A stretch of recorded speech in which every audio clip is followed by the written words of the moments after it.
Bing bong. Bing bong. Fuck your life. Just kidding. Hold your life in high regard because I need you alive right now. I need you here. I need you with me. Feel these tunes? Neko. Neko the cat creature.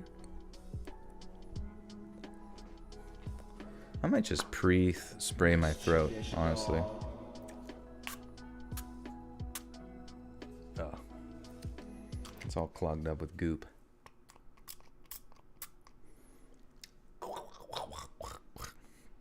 Susie Dunn, welcome back for 3 whole months in the Buttersock Cult. Thanks for the gift sub. Oh, shoot, Susie. Well, there we go. Oh, is that what that was? Well, hell yeah. I wonder if you were, I wonder if it kind of just gives it randomly. It must. It must be the case. That absolutely must be the case. Another Ollie. Yeah, I think there's 2 Ollies in the chat.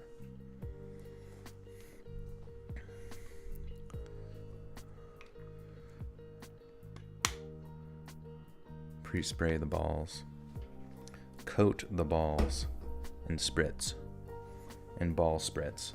I feel like that's probably going to be a product I'll promo at some point. Some ball spritz. I guess we did Manscaped.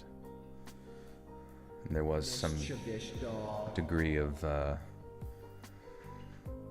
loin goop that it came with or something.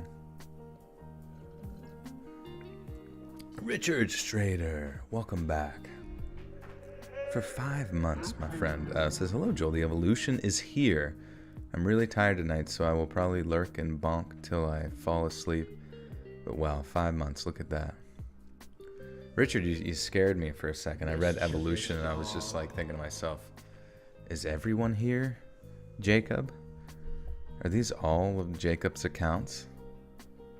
And I'm just in an endless spiraling funhouse of various mirrors reflecting one single person's image. He is the master role player, the master troller, and the Buttersock Cult prophet with the 5. This is starting to scare me a little bit. In 3 days will be the return of the Lord, Jacob, the cult's king of kings, Joel's apprentice, and a cult, I almost read that as coleslaw, a cult leader with Joel. Sunday, the king of kings returns. Sunday, Sunday, Sunday. We can't wait, Jacob.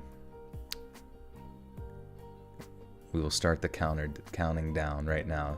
You got the counter down up there right now with the 16 minutes, but I'll put one that goes all the way till Sunday. Wednesday's World with the 2 months is finally done being sick. Excited for stories. Fuck yeah. Isn't it crazy when you can finally breathe again and you're just like, huh, I thought I was never going to get better.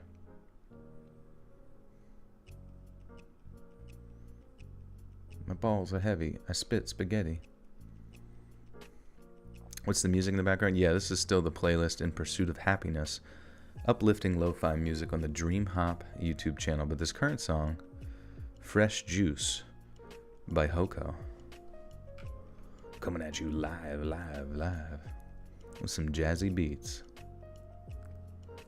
Who's playing the new Jesus video game? I did see that advertised, but I feel like it looked really boring. Like it was literally just like replicating all of the various stories from the Bible and things that he did, but then just making you Jesus as you do it.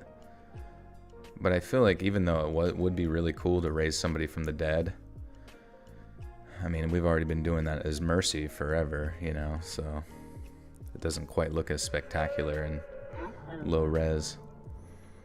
David De La Rosa Jr. with the 2. Says, hi, Joel, how was your day, my friend? It was good. It was a good, nice, long day. Got the workout in, got to go on a walk with family. Pretty frickin' solid day. And the Hitsubasa with the 2 says, we are the coleslaw cult now. The king of coleslaw. Thank you, Hitsubasa. And thank you, SJ Curse, with this says, I challenge Jacob to Mario Kart. Oh my god, I would love to see that. Antichrist Superstar. There's Sydney. Sydney, long time no see. Goodness gracious. We thought you'd been eaten by a gator. Turned into McNuggets at a meth house down south.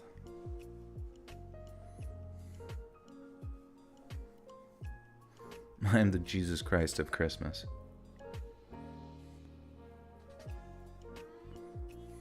The Heaven's Gate cult. You love their Nikes. Did they have specific Nikes?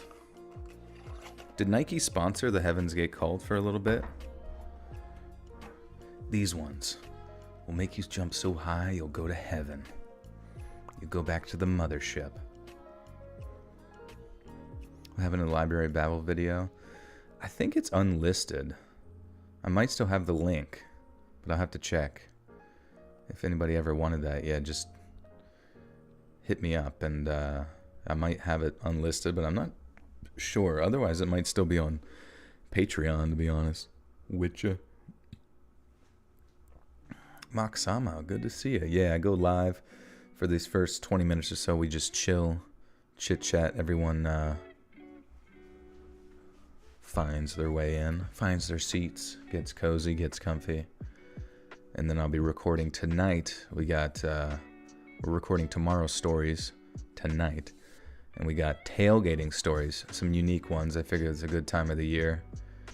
I don't know if anybody goes into any football games, or who knows, maybe they tailgate outside of the World Cub. Nick Zach with the 5 says, if my shirt is tucked into my pants, is my pants tucked into my shirt? You don't tuck your shirt into your underwear? I thought that's what everybody did. Right into their whitey tighties for extra security. Do I like art? Yeah, I love art.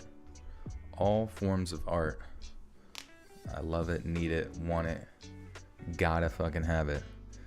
Featherform, welcome back for 11 months, almost a year. Yo, coming up on 1 year, great to finally tune in. It's been a week or two, dang. Time freaking flies.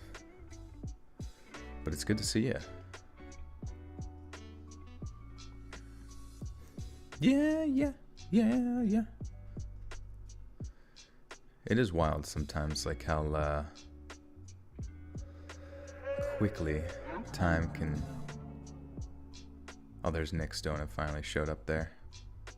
Sometimes there's like a bit of a delay on that one, so at least on my screen. We got SJ Curtis with the 150 and the... Whoa! Shit! Hold on a second.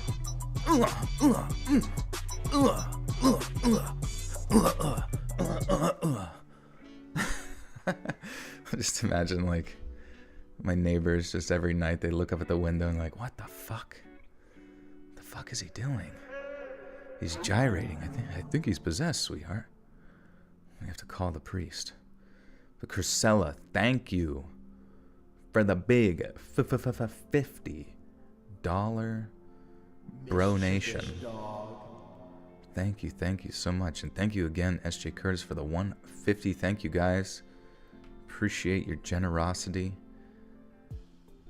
Warming up my twerky muscles. Thank you. And Buttersock Cult Prophet with the 10 Buckarino says, Sunday, it'll be time to play the game as Joel's most loyal member returns to dominate the cult and lead his evolution. Sunday, Jacob will set a record as Sunday will mark the appearance number 79 for Jacob. Sunday. Everyone be here for the 79th, not annual, but streamual appearance of the King of Kings in his return. Your birthday's tomorrow, Stella. Happy early B-Day.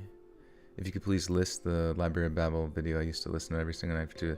Yeah, if I have it unlisted, I can just give the link out. Maybe I can link it out on Twitter or something like that.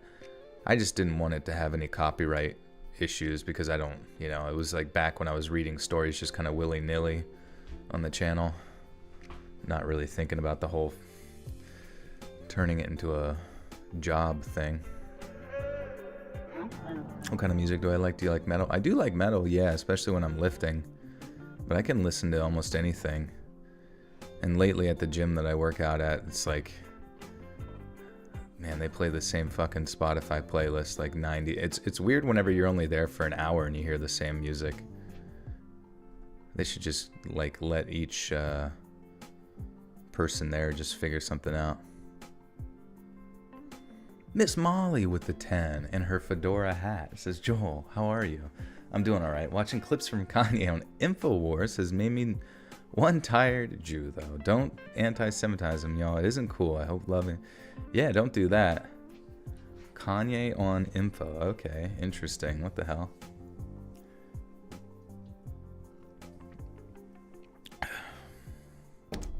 Well, thank you, Miss Molly. And you should get a fedora. That would be kind of sick. I feel like you could rock that shit pretty hardcore. Your B-Day is going to be on the 11th. Dude, it's December 1st. I just realized that. What the fuck? When that happened? I think I have a winter stream graphic. Wonder if that's... I'll have to find it, but...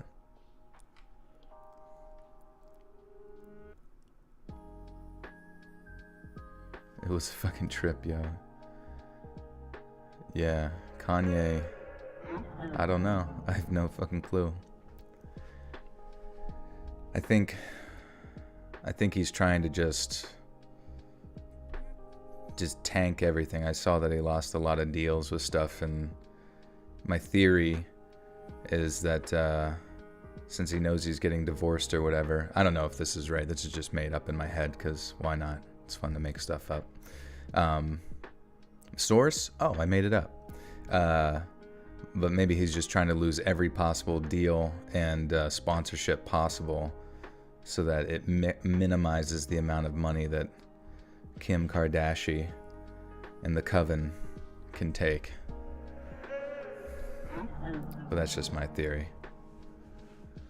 David De La Rosa Jr. with the 5 says, Joel, you always make my night with a twerk noise. That's good. That's going to have to be your ringtone. And Buttersock called Prophet with the 5 says, Joe, I don't know if you feel Jacob's presence tonight, but I do. Jacob's presence is strong tonight. I feel his presence very strongly tonight. Do you? Buttersock called Prophet. Jacob's presence is touched me so much that I'm going to call the cops. That's what's probably going to have to happen.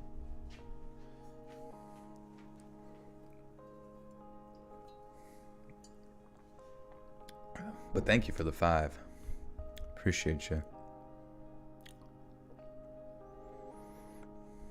Everybody is puff, puff, pass, and not me. Hell no. You're just puff, puff, puff, and keep on puffing, baby. I ain't handing that shit over. Can you feel it coming in? What came first, the chicken or a live? What came first, an egg or a live chicken? Could it be like a dead? Could it just be like chicken nuggets? Everything kind of evolved, sort of like initially from the chicken nug. Chicken McNuggies? The intrusive thoughts won. Dude, intrusive thoughts always win for me. I was at the gym and one of the guys that runs it, he had some surgery on his shoulder, and an older woman asked him like, oh, what kind of pain medicine are they giving you? And I said, heroin. I just yelled heroin. And she's like, what'd you say? Beer. I was like, yeah I did. I said a silly little joke. Brandon, welcome to the Butter Sock Cult. You now have access to bonus content. Thank you, my friend, and welcome. I can't tell if your profile picture is a duck or something with a headband. I can't tell. It looks cool, though. I like it.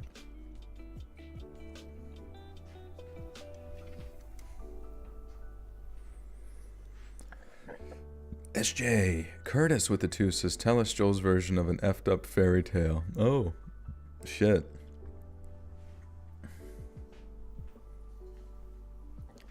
Well,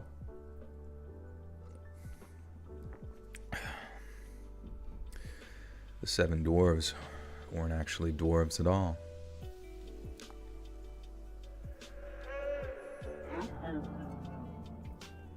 They were Walmart employees, and they had families, and they fought and worked hard for those families every night. And on Black Friday, 1786, they were all tragically crushed by a mob forming at the door, because most were under the impression that they were selling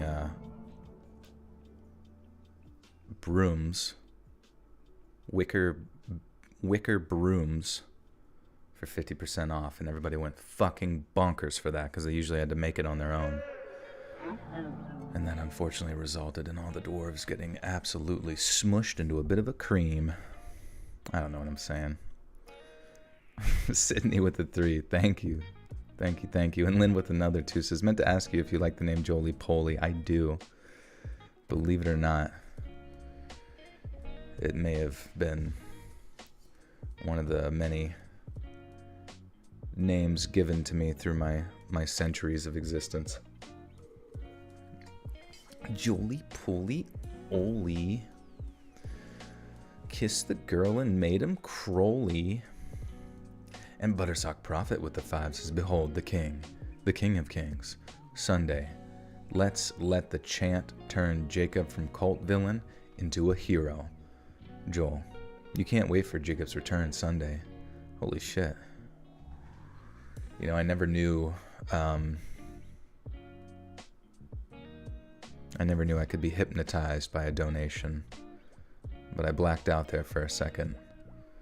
I saw that the Buttersock Cult Prophet said something, but I feel as if though maybe he manifested that energy through me or something. I don't know where I went with that. All I saw was... Oh, you know what was crazy? And this is just a speculation. Jacob's not here yet, so we will, this is just up in the air, but... Jacob said... I forget who Jacob's favorite wrestler is, but I'm fairly... Didn't he say it was Logan Paul? Wasn't Jacob's favorite WWE wrestler Logan Paul, and he has all the toys and like a life-size cutout in his room? I don't know. I just trying to get my story straight here, though. I forget. But we'll find out Sunday. Hopefully you can answer then. David with the 1. Thank you, David. Anybody here go tailgating this at all for any sports events?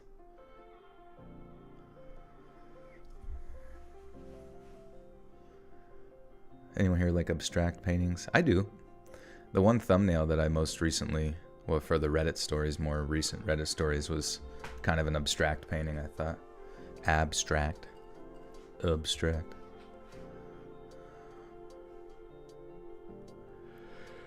You've been watching since 2018. Seems like such a long time ago. That is, I know. It is kind of weird whenever like 2018 seems like a while ago. I don't even know what the fuck. You go tailgating with the voices in your head. Eat a hot dog. Eat a hot dog. No, eat the gator bites. Eat the gator bites. Tracy Lane with the 5. Uh-oh. An injured gamer. You hurt their ego. 10 seconds, my friends, and we will kick this off. Enough of my rambles, enough of my nonsense. Just straight to business. You sell them for cheap. What do you sell for cheap? Oh, abstract paintings. On my way home from my sister's and saw the notification, and it just made my night that much better. Been dealing with a lot of family issues, but I can always count on you to put a smile. Oh, thank you, Kristen. I appreciate that. I like being a foundational being, a sort of entity in people's lives. And Texan Toe, welcome to the Butter Sock Cult. You now have access to bonus content in the bonus content playlist. The lovely Fry will link you to it. And Buttersock Cult Prophet with the 5 says, Joel, you had a vision of Jacob sitting on his throne next to your throne with evolution protecting your empire. No, I think it was like a vision of Jacob playing with like a Logan Paul action figure and just like giggling a little bit and like doing flips and stuff through the air, going like, oh, go, whoa, go, go, go, go, go, go, go, go. And those sounds, I think, were him pretending to beat up one of Logan's greatest foes within the ring. I don't know who that would be. Probably Triple X. In my opinion, I think Logan Paul probably could destroy Triple X in a cage match to the death.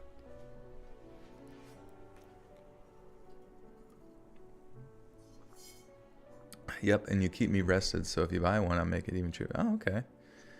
Yeah, tag me in one on social media, and I'd love to take a peeky. All right, my friends. This song sounds kind of sick, though. Whoa, yeah. Whoa, whoa, yeah. Whoa.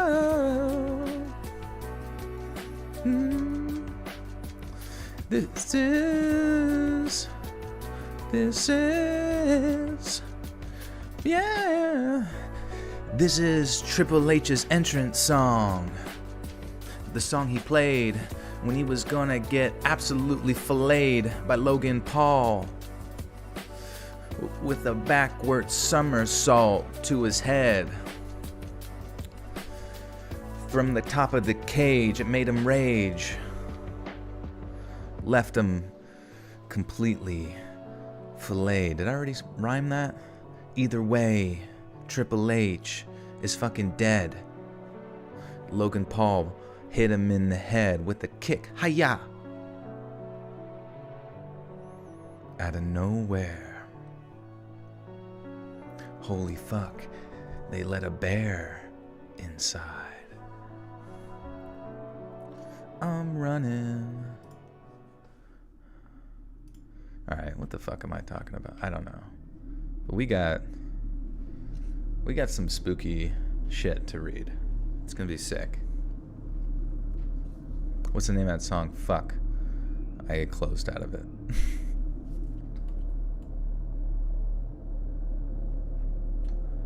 Alright. It was Open Up the Blinds by Luffmore X T Strat. And that is on the In Pursuit of Happiness, uplifting lo-fi music on the Dream Hop Music YouTube channel.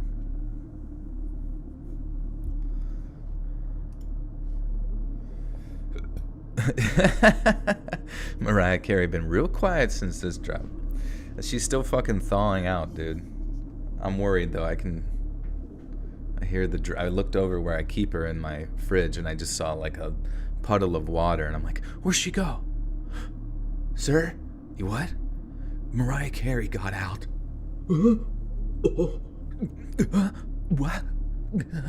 No.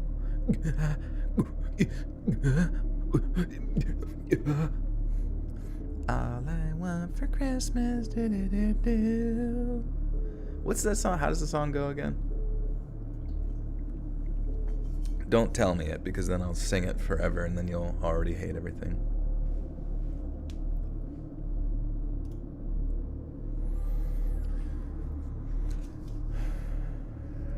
Mariah Carey is prepping a rock album release, oddly enough. Fuck yeah, let's go. I've been waiting, dude. She better do a different pose for this one. Instead of like the mermaid laying, on a rock where she doesn't move and the camera rotates around her, pose 81. She better do mermaid laying on a rock the other way in inverse fashion, pose 82. How do I feel about VR events? I don't know. It seems cool. It's a cool idea. I just I did see that they did that for like horror people, like horror narrator convention thing in VR, but I unfortunately never participated in it. I'd like to. I don't know. Pancakes or waffles? I guess it just depends how hot they are. Like, I gotta have them hot as fuck. But they both got a different vibe. Mariah Carey, but it's Alice Cooper. The only guy that Santa Claus is on his naughty list. Alice Cooper. Okay, we got 7 stories tonight, I do believe. Let me make sure my microphone is a microphone and not a big dildo. Okay, it's not. We're good. S.J. Curtis with the 2 says, Dear God, Maria, a matter of national security. Maria? Wait, what are you talking about? Oh, Mariah. Maria Carey. Jim Carrey's wife.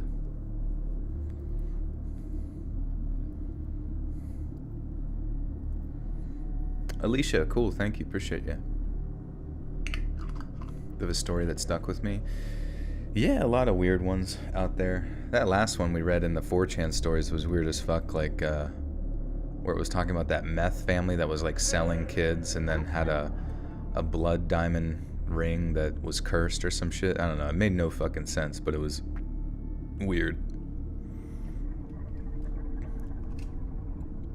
Coco, oh, thank you. You have 567 days played on... Sorry, I can't... Like, I see stuff in the chat that gets my attention. But 567 days played on World of Warcraft. Like, in total time?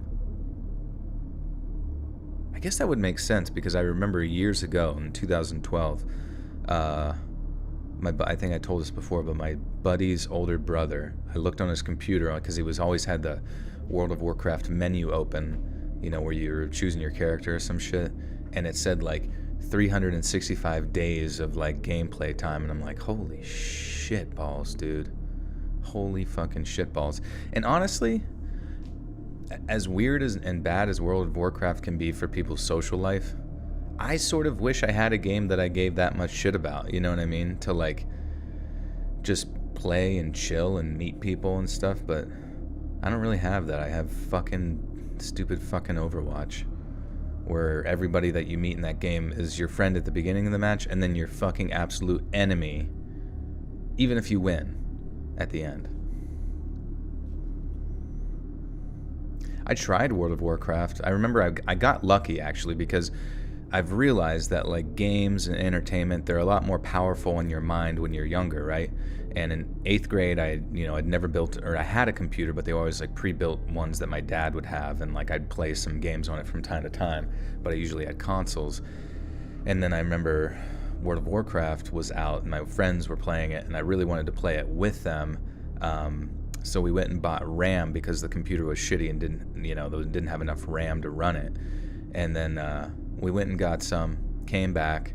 The RAM was like too small for the slots on our computer, so my dad just returned them and said fuck it, and never like continued building that computer or whatever. So I just never got to play, but I was fortunate because my one buddy, Jared, he ended up I didn't see him for like 2 years, and I didn't know what the fuck happened, and I've come to find out that he had been playing World of Warcraft so much that it just like, was an actual like, rehabilitation problem, for himself. So I don't know, I was very fortunate, I think, to not be an 8th grader, and have played that, because I probably would have became addicted. And when I played it later, whenever they re-released the vanilla bullshit, I just thought it was so fucking boring that I just couldn't get into it, you know what I mean? And my buddy was like, oh, we'll just play the hunter one, it'll be like Pokemon. And I tried playing the hunter, got to level 10, got an animal, and I still didn't care, you know what I mean? I don't know. I feel like if they're gonna do a hunter,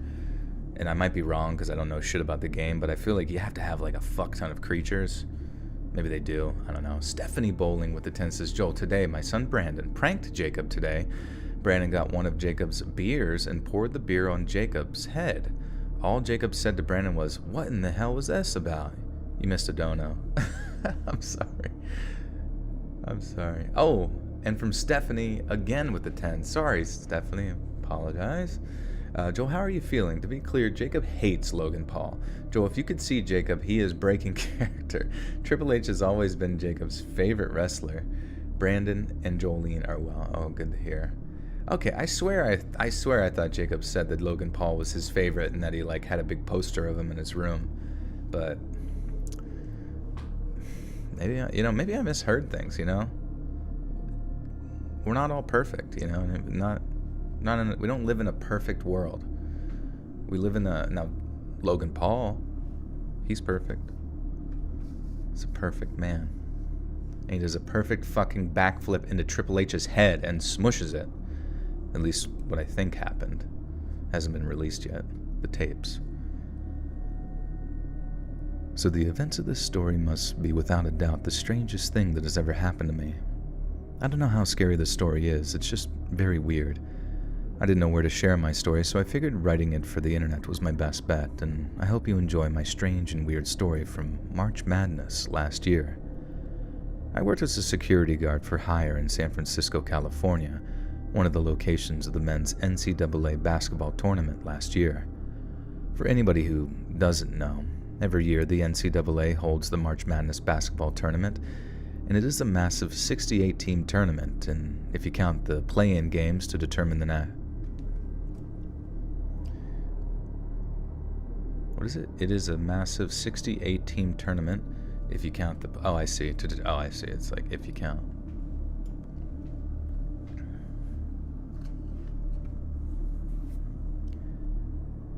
It's a massive 68-team tournament if you count the play-in games to determine the national champion of college basketball. Every year it is one of the most anticipated sports events, even for those who don't like basketball or even sports. As you would expect, something of this magnitude involves a ton of fans, which, as a result, you need a lot of As you would expect, something of this magnitude involves a ton of fans, which, as a result, you need a lot of security. For the most part, as a security guard, I've not seen anything too crazy. The typical stuff, sure.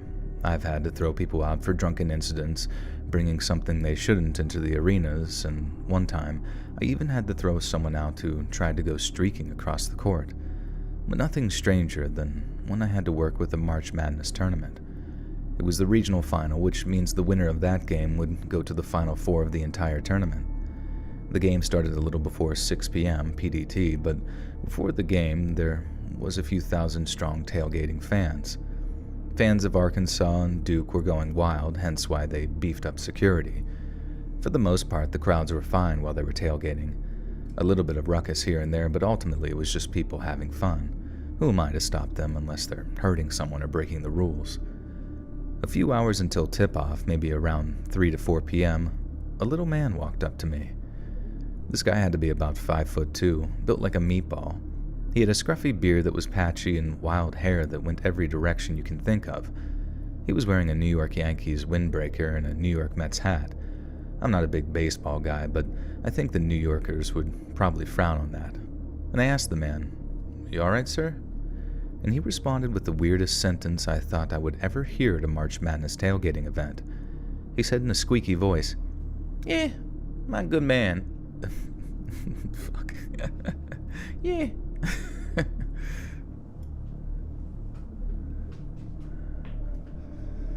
My good man. Bras. Yeah, we missed turkey stories this year. Fuck. Anybody from Turkey?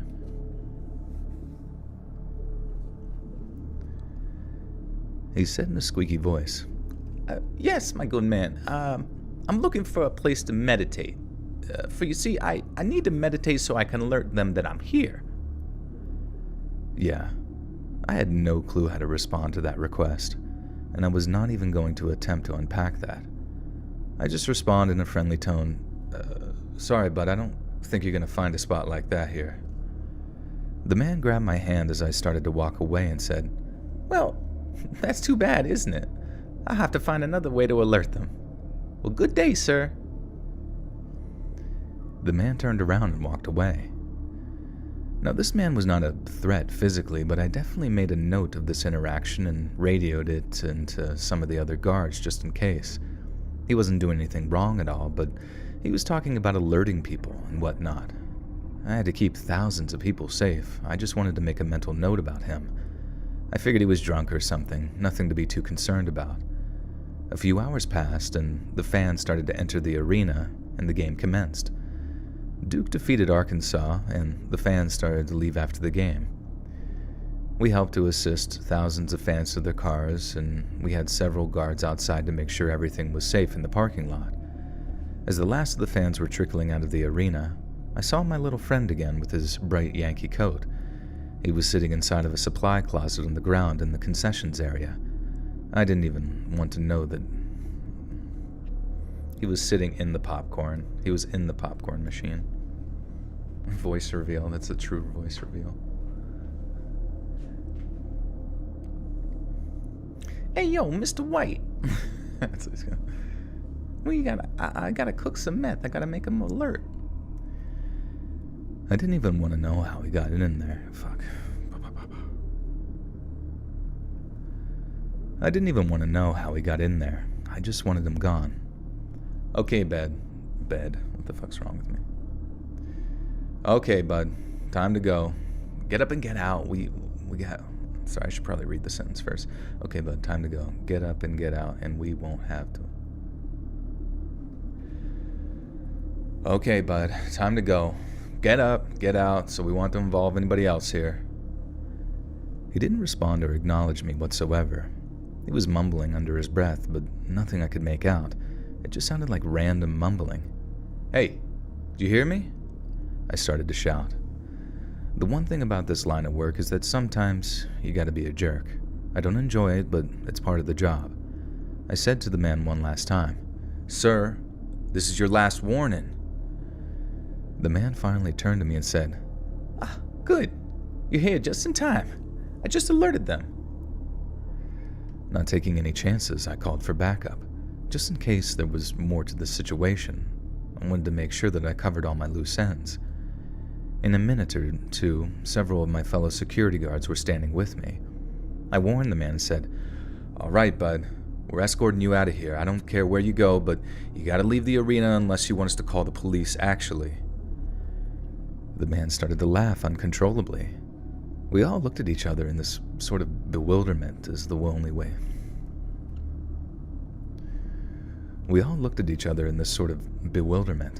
This was so weird. Clearly, this man was not well, and before one of the other men went to grab the little guy, I told him to hold on. We needed to call the police and get this man some help.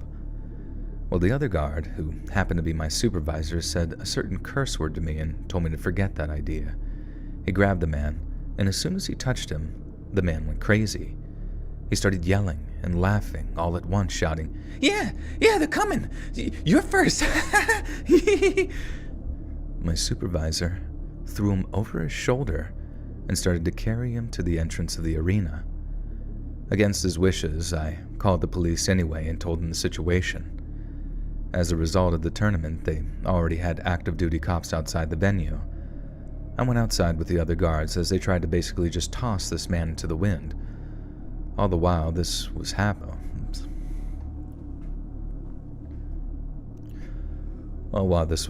the man is still laughing uncontrollably. The cops came over and tried to talk to the man, who started to get kind of violent. With us, he was being weird, but with the cops, his tone changed real quick. The squeaky voice turned deep and almost sinister, and the man said, "Touch me again, and you'll regret it. They're coming, and they don't like your kind." I started to feel bad for this guy. I just wanted him to get some help at this point. As one of the police officers pulled out his handcuffs, the man jumped back and got on his knees and threw his hands up to the sky and yelled, "They're here! Oh, thank you! They're finally here!" And then he started to laugh again. Clearly, there was nothing in the sky, but this man saw something in his mind. After his outburst, he fell back and was lying down on the ground, completely motionless. The cop yelled at him, but the man didn't move, and we were all a bit floored by all of this. As the cop approached the man to make sure that he was alive, he popped up, put out his hands to be cuffed, and didn't say a word. He went with the police, and that was the last I saw of this little weirdo. I don't even think the cops arrested him that night, which kind of makes me upset. That man clearly needed help, as he seemed to be suffering from something. At no point during this event was I scared, but looking back at the situation, it was just so weird. I still have no idea what was wrong with the man, what he was talking about, what he thinks he saw, or where the man is today. He could still be wandering the streets of San Francisco, or maybe he's in New York with his Yankee and Mets gear. Either way, the brain is a fragile thing. Some people who are harmless could be potentially dangerous. Just be careful out there and watch out for little men who meditate in supply closets.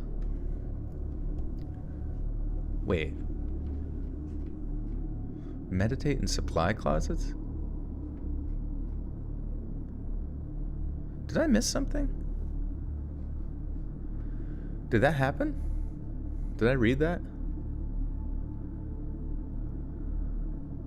Yeah, that's where I got my first butter sock. Thanks, Lauren.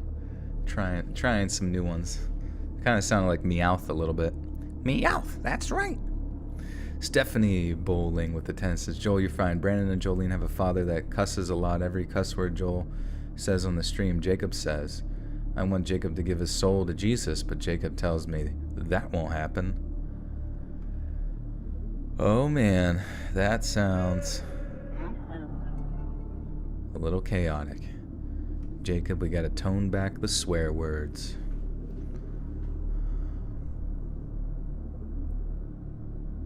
He was looking for a place in the beginning. Oh, really? Is that what he said? Are you alright, sir?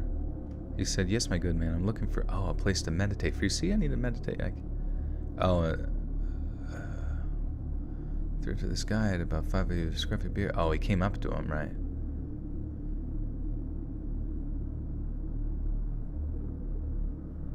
Yeah, I have no fucking clue. Here, Jesus. Here it is. Take it right now. Yeah. Take 2 pills of Jesus and call me in the morning. He thought he was in the popcorn? No, sorry. I made that part up. I was just joking, but... Oh, hey there, fella. The rest... Wait, where am I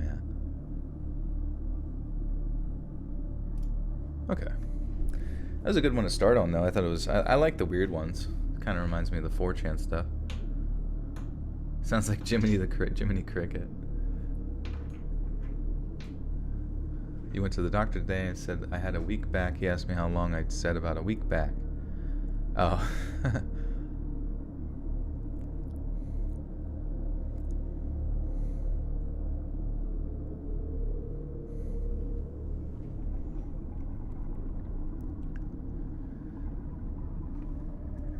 Also, let me adjust the chat. It always starts with top chat, but I'm at the gym right now. Fucking disgusting. Someone pissed all over the floor in the bathroom. Sorry to hear that, man. Are you sure it's piss? Can you do a taste test?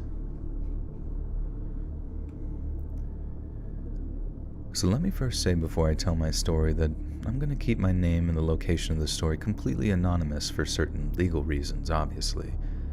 Several years ago, I used to be a thief. It's not something I'm proud of, and if I could give advice to any young people out there, it would be to find other ways to succeed in life. No matter how horrible you think life may be, there's always another way. I got into this dark career path at a young age, and it became my way of life for over a decade. With that being said, here's my story of the most terrifying thing that ever happened to me while being a criminal. I started stealing in high school for no real reason other than I could.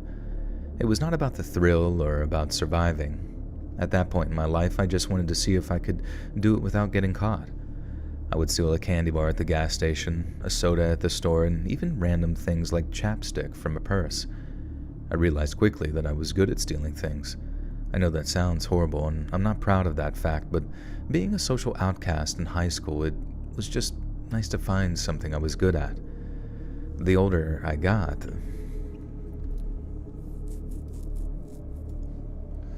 Stephanie Bowling with the 10 says, this reminds me of a story that happened to Jacob last when Jacob had to arrest a weed head that told him, your wife will be with me. Oh my god. Jacob just picked up the weed and threw him in the bushes. Wait, Jacob, you stole his weed? What'd you do with it? And you threw him in the weed? Cole, thank you, dude. Good to see you.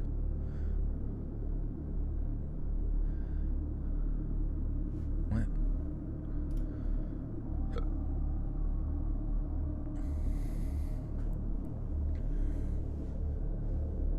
What's 4chan? 4chan is just like a message board, an anonymous message board. Similar to Reddit, but like everybody's anonymous and there's usually a lot more unsavory things on there from what I've been told. I would highly suggest avoiding it. It's also kind of a fucking mess too, so it's like hard to sort through any stories. He picked up the weed, smoked it, and threw the weed head in the bush. Wait, but then you would have been the weed head, and you would have thrown yourself into that bush. What the? The older I got, the more I stole. I got better at stealing from stores. Instead of stealing soda, I started to steal steaks, and then steaks turned into entire shopping carts full of groceries. Believe it or not, I actually pulled that off, and for me, it was about discipline. I would always do my research. I would know who was working at what time, how many doors were in the building, and even the layouts of the stores so I could pin my route from start to finish. My horrible talent became a full-on operation. After graduating from high school and committing pointless theft for a couple of years, I decided to make the decision to be a thief for my full-time job. At this point in my life, I decided to twerk.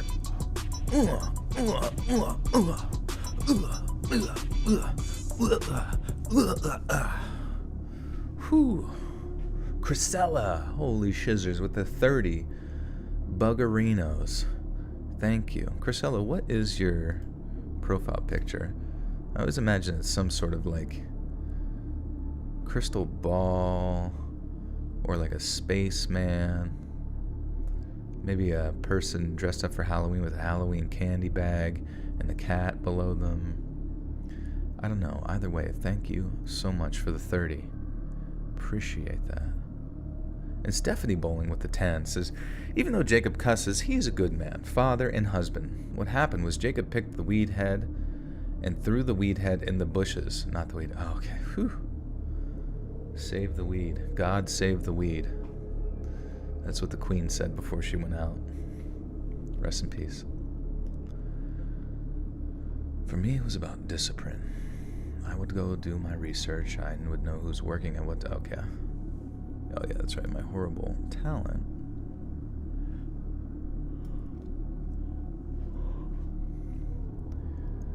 My horrible talent became a full-on operation. After graduating from high school and committing pointless theft for a couple of years, I decided to make the decision to be a thief as my full-time job. At that point in my life, I didn't think I had any real-world skills other than stealing. In the years that followed, I literally stole anything I could get my hands on, but I made my ultimate living robbing cars. And I don't mean physically stealing cars, but robbing the insides of the vehicles. Specifically, I would rob the insides of cars during sporting events. While hundreds, if not thousands of people tailgated, I would blend in with the crowd, and oftentimes even party with the fans of the game. The stadium near my house at the time had a parking lot located close to the venue, and you didn't need to pay to park there. The fans would park their cars, set up tents and grills, and party for hours before the game. I would spend hours meeting people while tailgating, learning about the personalities of the people, and most importantly, finding out what kind of cars they drive. When the fans would make their way to the stadium, I would secretly start to slip their keys into my bag. I know it sounds crazy. Oops.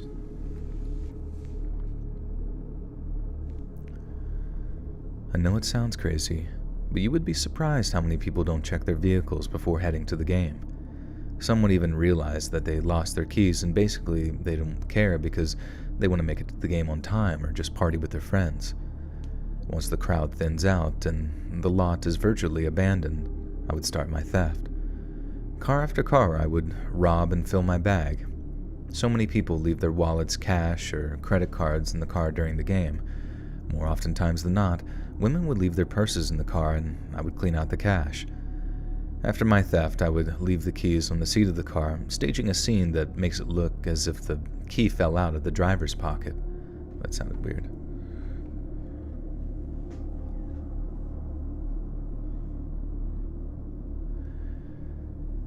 After my theft, I would leave the key on the seat of the car, staging a scene that makes it look as if the key fell out of the driver's pocket. Now, I apologize for the long setup, but understand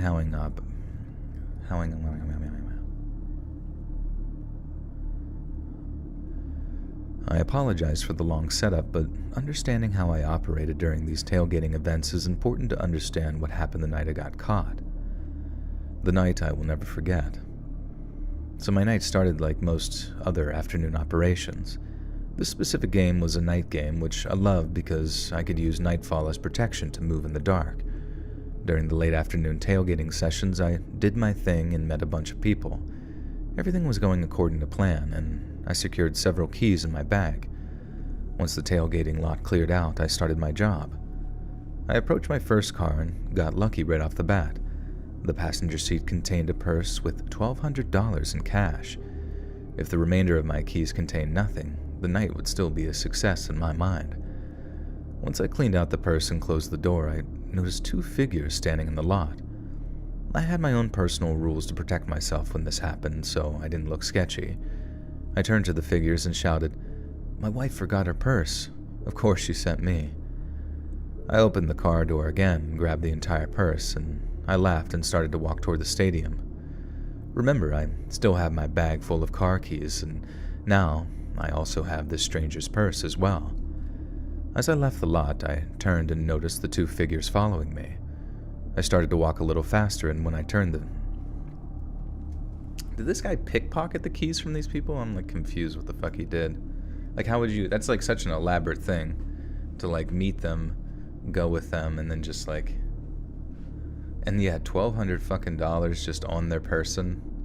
I don't know. I guess if you're tailgating, you're probably doing okay. No, that doesn't make any sense either. I don't fucking know. Some people just have way too much money. Yeah, this guy's got a 200 IQ gamer, 420 IQ, gamer moves, a pro one. I started to walk a little faster, and when I turned, the figures were now moving at the same pace as me. When I was a good distance away from the lot, I started to sprint. To my horror, the two figures were now sprinting after me. My first thought was I was screwed. I figured I was caught, but I couldn't figure out how I was caught. Running down the main road that led to the stadium, I decided to make a hard right turn, and I started to cut down the side streets to where I hid my car. The figures were still following me. I got to my car quickly and locked the door immediately as I tried to start my car. The figures ran past my car and got into the car that was parked behind me. At this point, I couldn't figure out what was happening. Who were these people, and how did they know who I was and what I drove? I hit the gas and drove as fast as I could, but they were right on my tail. About 5 miles from the stadium, I was still being chased. I thought maybe turning down a narrow one-way street would be an ideal route to lose this car, as I've seen this tactic in movies and all that kind of stuff, but as I turned down the one-way, I was cut off by another car in front of me. I was now sandwiched between two vehicles. I know at this point, if you're reading this, you probably think I'm gonna...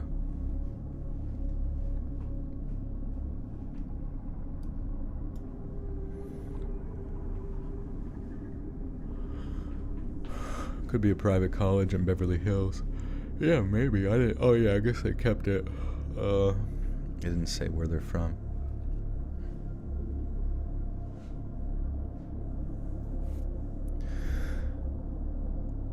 I know at this point, if you're reading this, you're probably thinking I deserve what's coming to me. And you're right. But this was still the scariest moment of my life. I didn't know if I was caught by the cops and I was going to get arrested, or if this was someone who was to the... Move this shit forward. I feel like I keep fucking bumping into the mic. Actually, can I...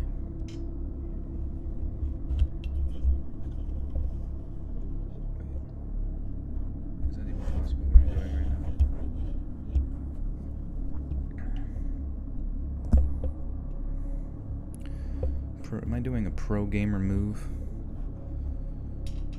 There we go. Nice. Now I have space. Sweet, my bad. Can you still hear me okay? Hope I didn't turn the microphone around.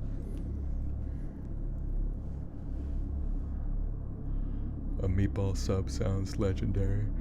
That does sound pretty good.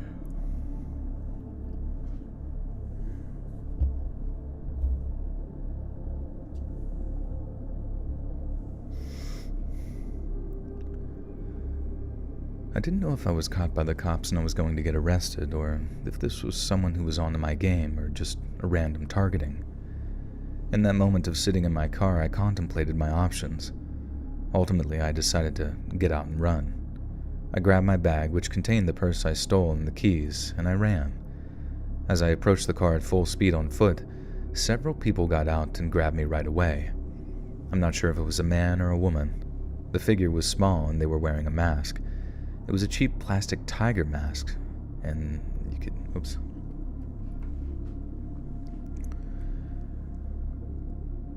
I specifically remember it being this cheap plastic tiger mask that you could buy at any Halloween store.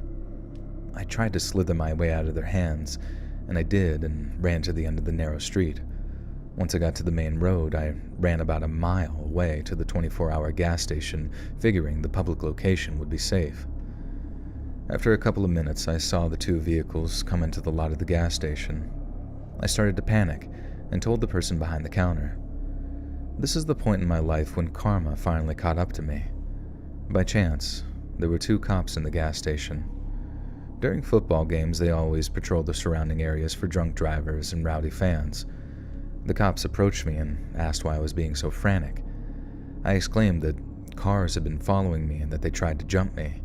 I guess I must have been freaking out because the cops just telling me to relax and were asking me for ID. Realizing that the purse and keys were still in the bag, I immediately dialed myself back, which was even more suspicious. I got quiet because I tried to calculate my options, but there was so much running through my mind I didn't know what to say or what to do. The cop spoke up again in a firm voice.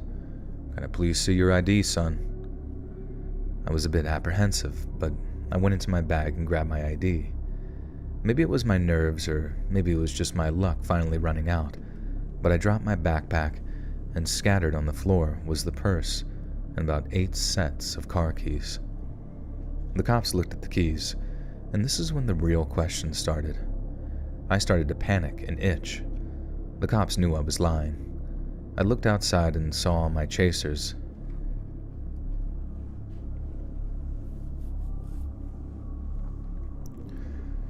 I looked outside and saw what I thought were my chasers standing outside of their vehicles, and their masks were off. I didn't recognize any of these people. A few men and women all stood outside smiling at me through the windows. Needless to say, after putting my foot in my mouth a few times, the cops were able to put two and two together, and I was eventually caught. The cops found the owners of the keys, and half of the tailgaters were able to positively ID. Cold bath Thursday. Holy shit. Cold bath? Does it actually have ice in it, or... You keeping me up? No, dude, it's all good. I mean, I want to be up. That's why I'm here. I was up a little bit early, and it's starting to be bedtime.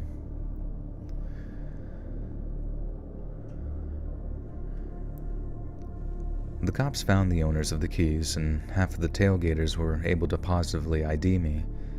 I served several years in jail and had ample time to think about it. I served several years in jail and had ample time to think about that evening. Honestly, being a thief may have saved my life. After a long time thinking about this event, I think it was just a random targeting. If the cops didn't arrest me, those masked figures may have eventually got to me, and who knows what their intentions may have been. Life is kind of funny sometimes. That may have been the most terrifying night of my life, from the abductors to getting arrested, but without that night, I would have never reformed and changed my life around. Remember what I said earlier, there was always another way in life. I'm lucky to be alive and reformed, and I have tiger-masked intruders to thank for that. Hey, Stephanie Bowling with the 5 says, I'm going to call it a night. Take care, Joel. You missed a donation, but no problem. You are still the best and always will be the best. Have a good night. Did I miss a donation? I'm sorry. From Stephanie Bowling says, Joel, love Jacob very much now on earth. What? Jacob will pass away one day, and I know that, but in the Buttersock called Jacob is immortal. I'm thankful for Jacob. Well, let's hope Jacob lives forever. Forever. Thank you, Stephanie. And Brandon with the 15 Aussie Buccarinos says, this is my first stream living in Australia. I always miss the notification. I wanted to join the Buttersock called on a stream, and I was finally able to do it today. Thank you, Brandon. Appreciate you. Yeah, I guess you're probably more than 12 hours ahead if you're in Aussie town. Australia. But thank you for the 15. Appreciate it. Stephanie Bowling with another 5 says, in the words of my husband, the game is over for this guy. It's true. It seems like such an elaborate thing to fucking do, just be a car thief, and that's just your thing.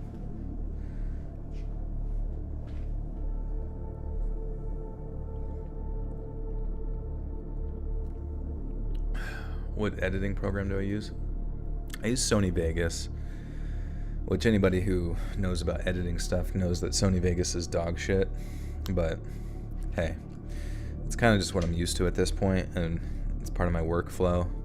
So that's pretty much what I use.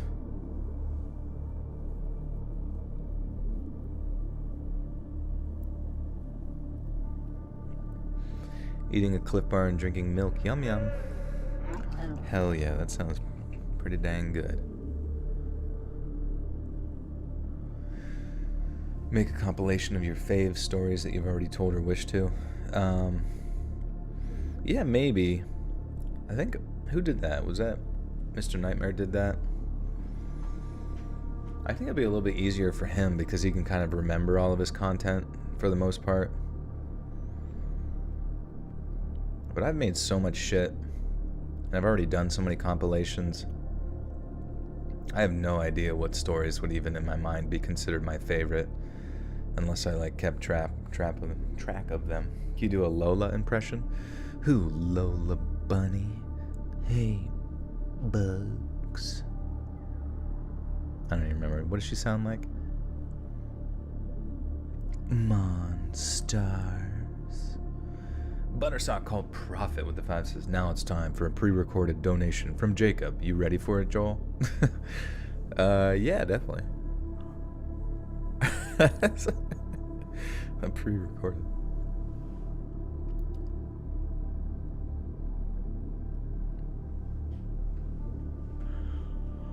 Oh, love you too. Thank you. I was, my podcast was in your Spotify Wrapped. Yeah, it was nice. I saw a lot of people hit me up with the Spotify Wrap. Got me in there. I think the most amount of minutes I saw was like 60,000. But if you had more than that, let me know. That shit was pretty wild.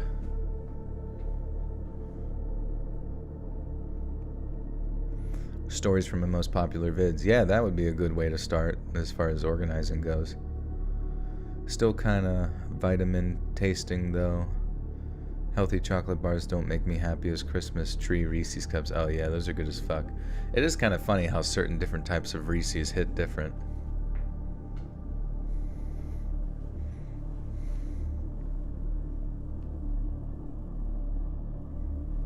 Night of the Living Funk. I would have to say the only thing I love more than going to football games is tailgating before the game. I love the atmosphere, the people, and the overall fun. What could be more fun for a sports fan than sitting around eating good food, drinking cold beer, and throwing the football around? I've been tailgating with my family since I was 10 years old. Now I'm 30, just for a bit of context. For the most part, my family has gone with the same people every year. We have season tickets.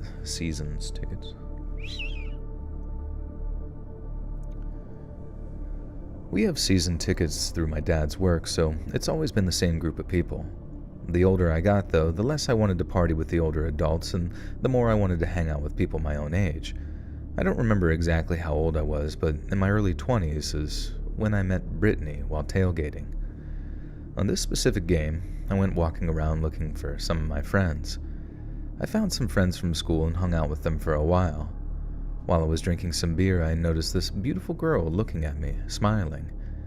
I played stupid for a little while because I'm absolutely horrible at picking up signals like this from girls. After a few minutes, she came over and said something to me. I blushed, but definitely was smooth about it. Well, I think I was smooth. I probably looked like an idiot. After a little giggling, she said in a shy voice, "I'm Brittany.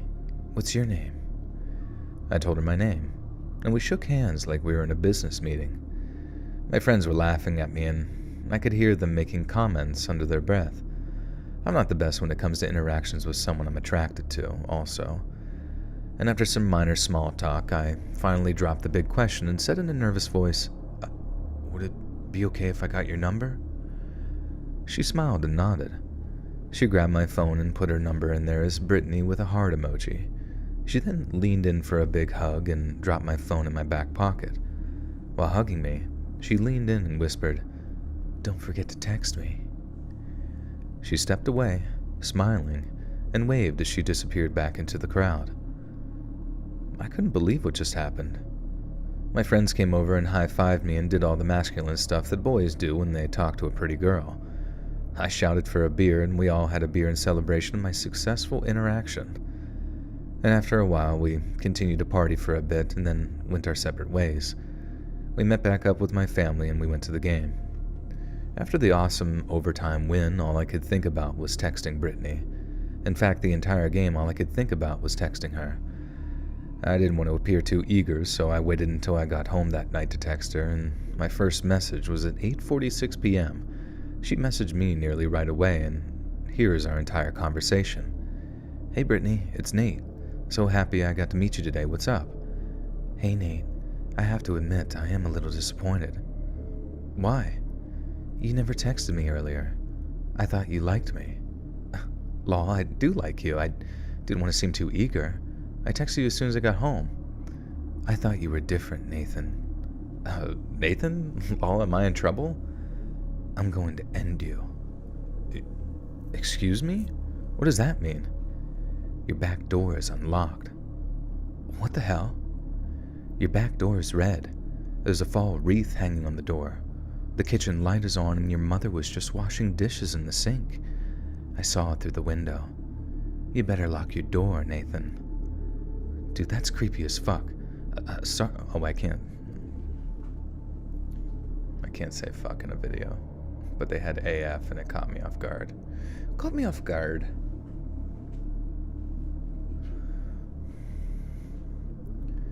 Dude, that's creepy. Listen, sorry if I offended you or something, but I think you should delete my number. I thought this was real. Oh, and your dad just left the living room and is heading upstairs. Are you in my house? Maybe. I could be in your closet.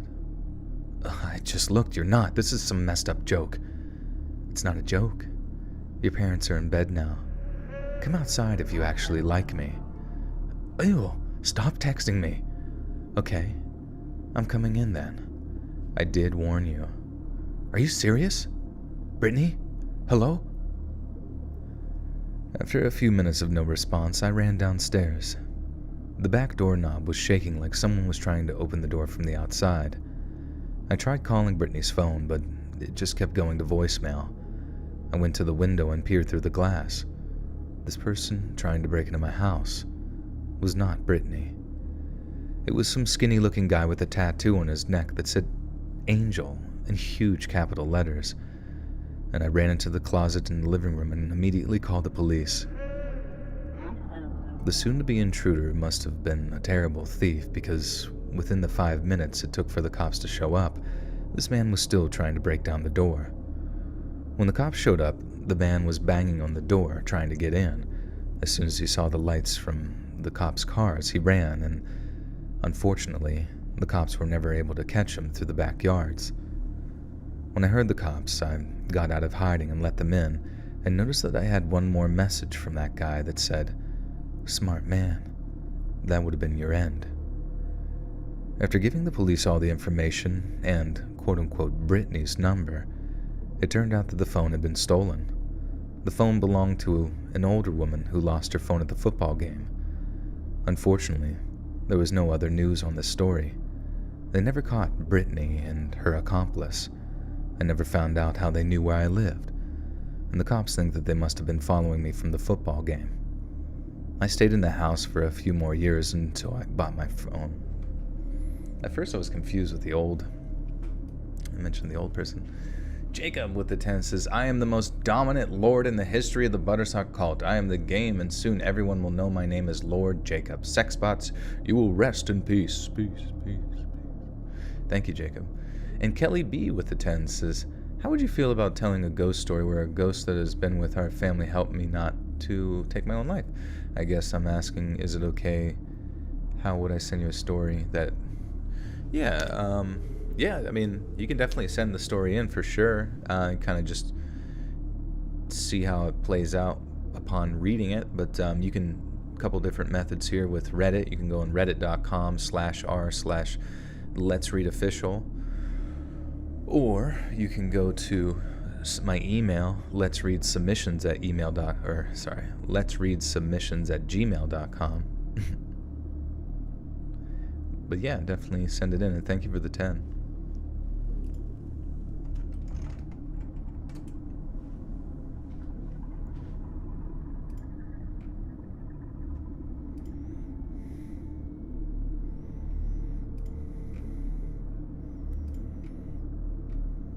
I'm on the subreddit right now, and some people were posting their Spotify roundup.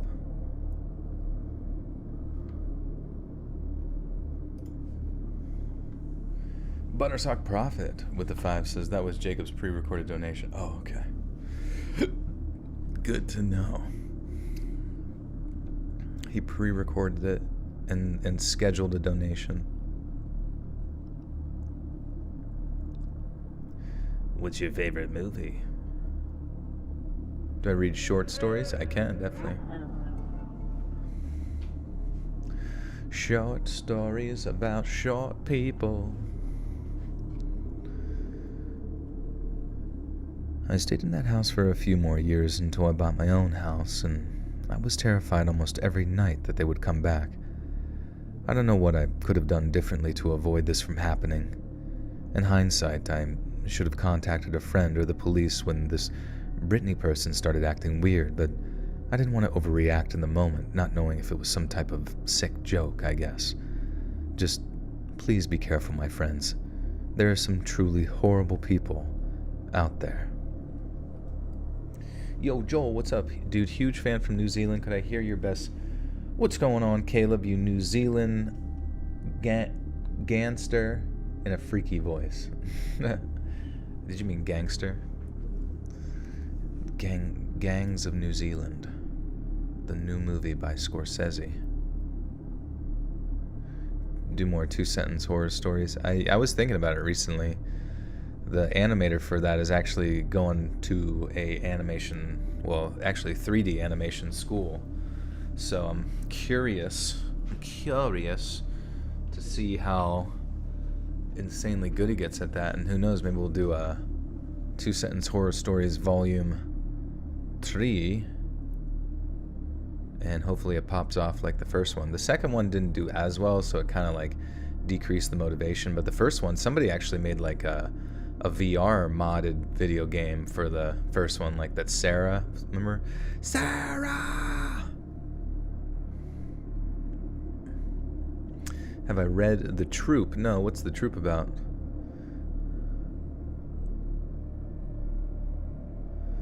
But we had a ghost for about 20 years with our family, ended up actually showing me what death was and looked like saved me. Interesting. Like, did it show you like hell, or did it show you or just like what it feels like to be dead, where it's just kind of not fun or something? And Buttersock called Prophet with a 10. My God, man, you guys are just piling it on here. Joe, I will tell you one thing: when Jacob returns in 72 hours, he be more dominant than ever, more powerful than ever, and more loyal to his master, that being you, Joel. I appreciate that, Prophet. I cannot wait.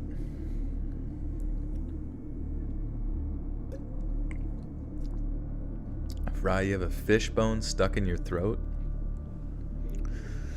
Holy cripes. Don't die, we need you alive. No more fish. I'm gonna have to go the rest of the night fishless.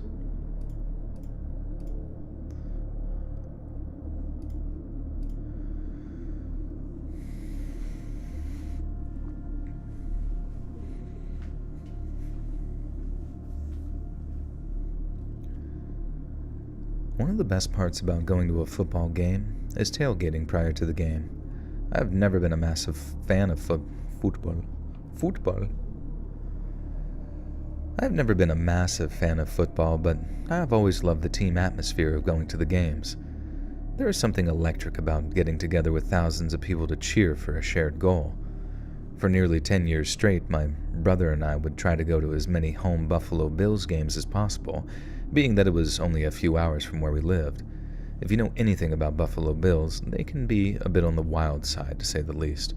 I've witnessed Bills fans, not the actual Bills themselves. What's those lifts I'm doing again called? Yeah, I don't know if you're talking about the hex bar deadlift, or it's also called a trap bar deadlift. Is that what you meant?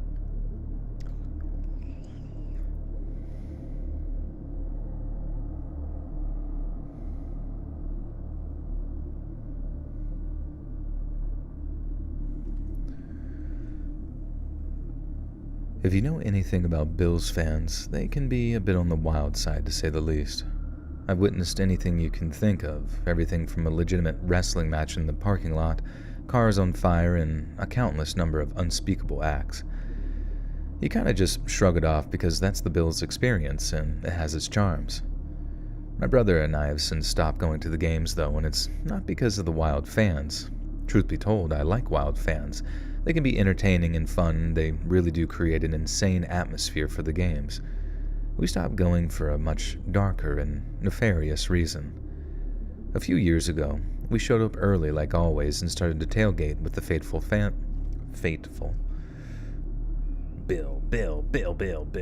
Bills Nye, the science football team. It was the same as always, if not a little mellow. Whoops, where am I at? A few years ago, we showed up early like always and started to tailgate with the faithful fan base. It was the same as always, if not even a little mellow for Buffalo fans. We drank some beers, ate some food, listened to music, and got pumped for the game, and that was We drank some beers, ate some food, listened to music, and got pumped for the game that was about to transpire. All was well in Buffalo that early morning.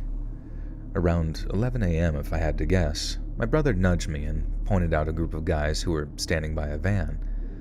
On its own, this isn't alarming at all, but something was off about these guys. Most people here were wearing Buffalo colors, except for the few who were wearing Dolphins colors, and these guys were dressed in all black and had full ski masks on. They were talking amongst themselves and not really partaking in the tailgating.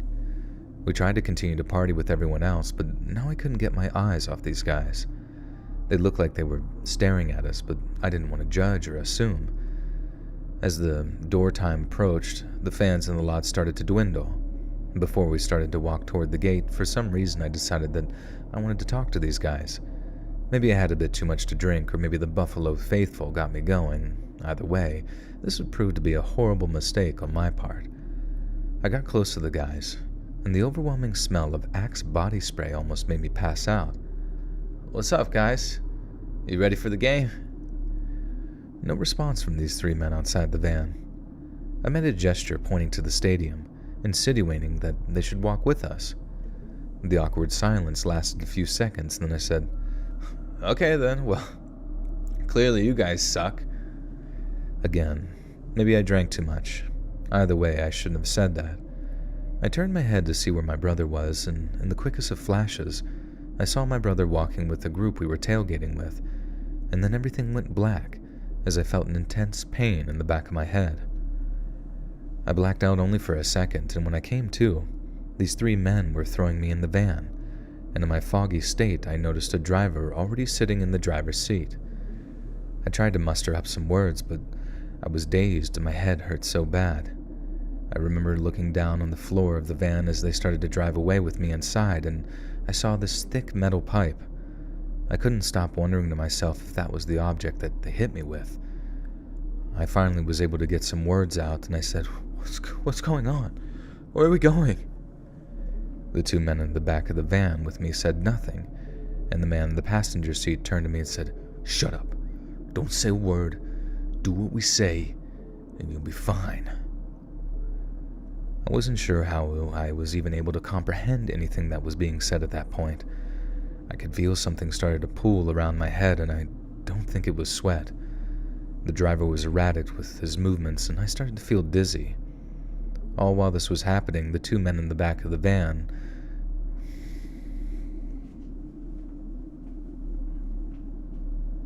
Yeah, they're Raiders fans.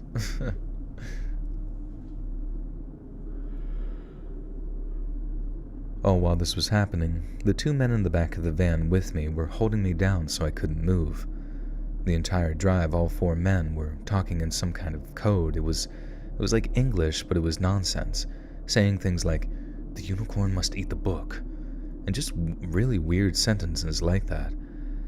I was feeling a little bit out of it, but I clearly remembered the insanity of what these men were saying, but I also wasn't sure if it was because I was just smacked in the back of the head to the point of bleeding. A few minutes from the stadium, the van stopped, and the men threw me out of the van. They dragged me into some alley and just started beating me up. They kicked me in my ribs and took my cash. They left my wallet and ID and even left my credit cards, which was strange, I thought. They only took my cash. After the beating, the man who was in the passenger seat sat me up against the wall and lifted his mask off. I could clearly make out his face. He was not a bad-looking guy. He seemed to have these really apparent bright blue eyes, blonde hair, incredibly straight teeth, and didn't look like the maniac who had been terrorizing me the last few minutes. Then suddenly, the demeanor of the situation changed. He put his hand on my shoulder and looked me right in the eyes and said, "Hey bud, I'm real sorry about that. Just let me know where the bag is and this was all over, okay?" I was in disbelief. I had just had the worst beating of my life, and it was because these guys maybe thought that I was somebody else. I responded, "What bag? I'm not from here. I'm just here for the game. I have no idea what you're talking about." The man studied my face for a moment, and then he must have deemed that I was telling the truth. He turned to one of the other guys. "Is this not the guy?" And the other man just shrugged and said, "It looks like him." The blonde man put his head down and shook it in disbelief. He then looked at me again and said, "Sorry, man. You just probably had the worst day of your life, and you're not even who we're looking for." He pulled the mask back down and then gave me my money back. As I leaned against the wall of the alley in broad daylight, the men got back into the van and sped off. I was hurting bad, and at that moment, I didn't think to look at the license plate. I wasn't even sure if it was a New York license plate. I felt this feeling in the pit of my stomach, and I just threw up. When I finally was able to gain my composure, I realized that I still had my phone on me, and I called my brother, who never went into the game because he was frantically trying to find me. He showed up to the alley with the police in what felt like 2 minutes or so, and by this point I was banged up, and I don't really remember a lot of the details of getting from there to eventually the hospital. I ended up with a concussion and some bruises. No broken ribs or stitches or anything of that sort.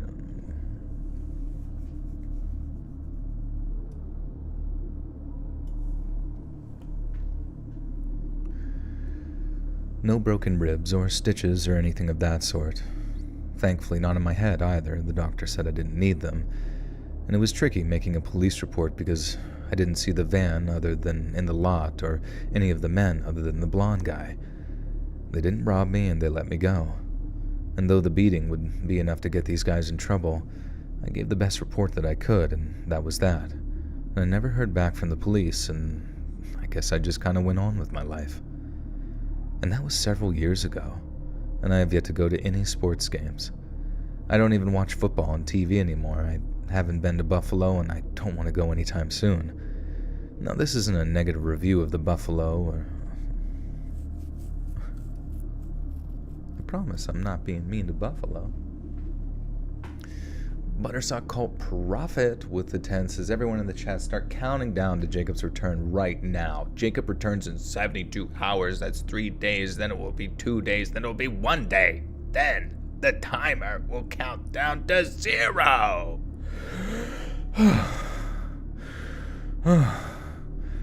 Sorry. I blacked out again. What did I say?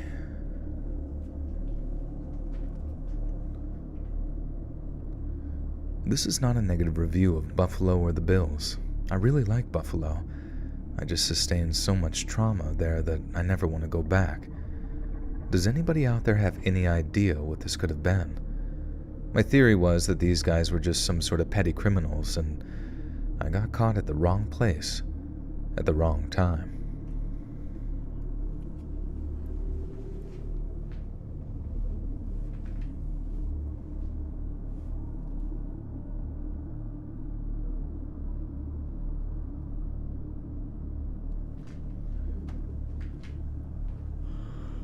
Then Joel doesn't even stream Sunday. Do I not? I stream Sunday. Didn't I stream this Sunday? Or did I not? What day of the week is it? I stream most Sundays. I don't know. What are we talking about? What you talking about, Willis?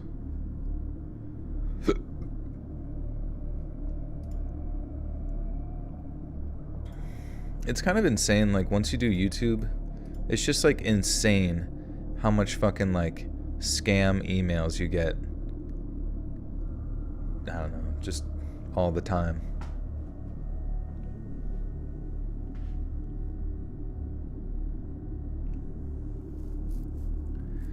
Robin sent over the thumbnail, and it's like guys with their like teeth kicked in.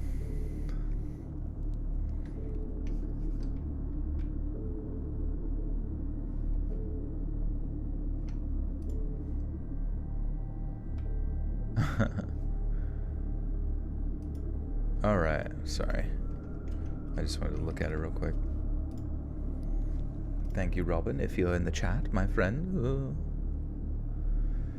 Just made steak for the first time ever. It was good, but I feel like I did it horrible. That's okay. I mean, there's so many ways to cook it. Did you cook it on a grill, or did you cook it in the oven? Or, because one really good way that I like to do, I mean, you can obviously do it on the grill, and that's like preferred by most people, but you can broil it. You can look up how to broil it in an oven, and I think just based on how thick it is, it'll tell you how much time, based on the temperature. But yeah, if your oven has a broiler, that is. I mean, hopefully you didn't put it in the microwave or anything. Had a little pink, it was pretty thin. Oh, okay, so it's just kind of like a chuck steak or something of that nature. But yeah, I mean, I guess that's the thing too, is the cut of meat definitely depends, but you can also put that, like, you can marinate it in some sort of, whatever, liquid or seasoning, what do they call it? Yeah, just marinade overnight in like a plastic bag, and that can really give it some crazy flavor. Steaks. I'm talking real man stuff. Buttersock Cult Prophet with the 10. I'm going to make you more return promo for Jacob, then I'm going to rest. It's all about the game and how you play it. Sunday will be the return of the game, so bow down to the King of Kings. Thank you.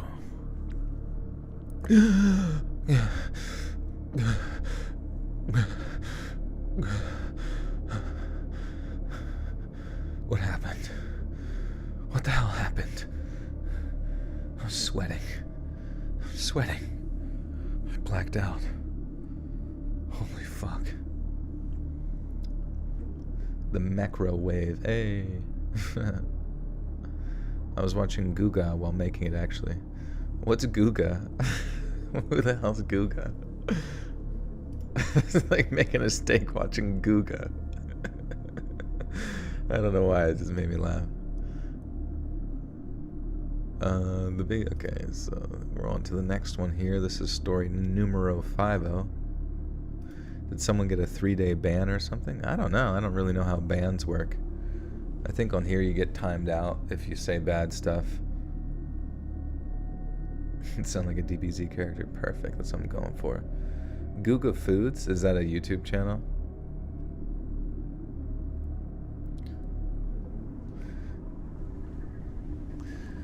What's that one rap where it's like, chilling in the house eating roly-polies, chilling in the house eating yam grams? What are you talking about? I don't know, I want that to be like cooking up some steak while I'm watching Guga. Hey, with the two, what's boss? This is Guga Foods. Hey, he makes great food. Okay, so he's a content creator. I did not know that. I never heard of him. I'm gonna have to check out some Guga. Chilling in the house while I'm watching Guga. A horse walks into a bar, sits down, and the bartender says, "Hey, buddy." Why the long face?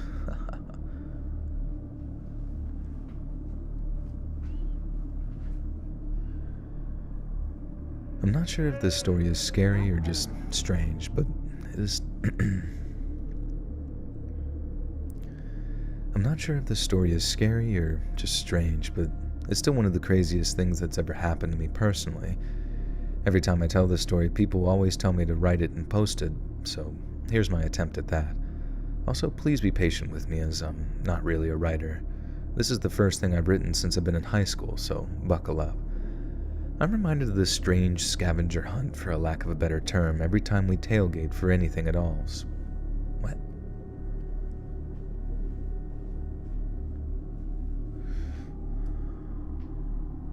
Wait, what is this? I'm reminded of this strange scavenger hunt, for lack of a better... Strange scavenger hunt, for lack of a better term, every time we tailgate for anything at all, sports, concerts. I even tailgated for my daughter's ballet recital. It just seems like 4 sentences in like one thing. I don't know why, it just confuses the shit out of me.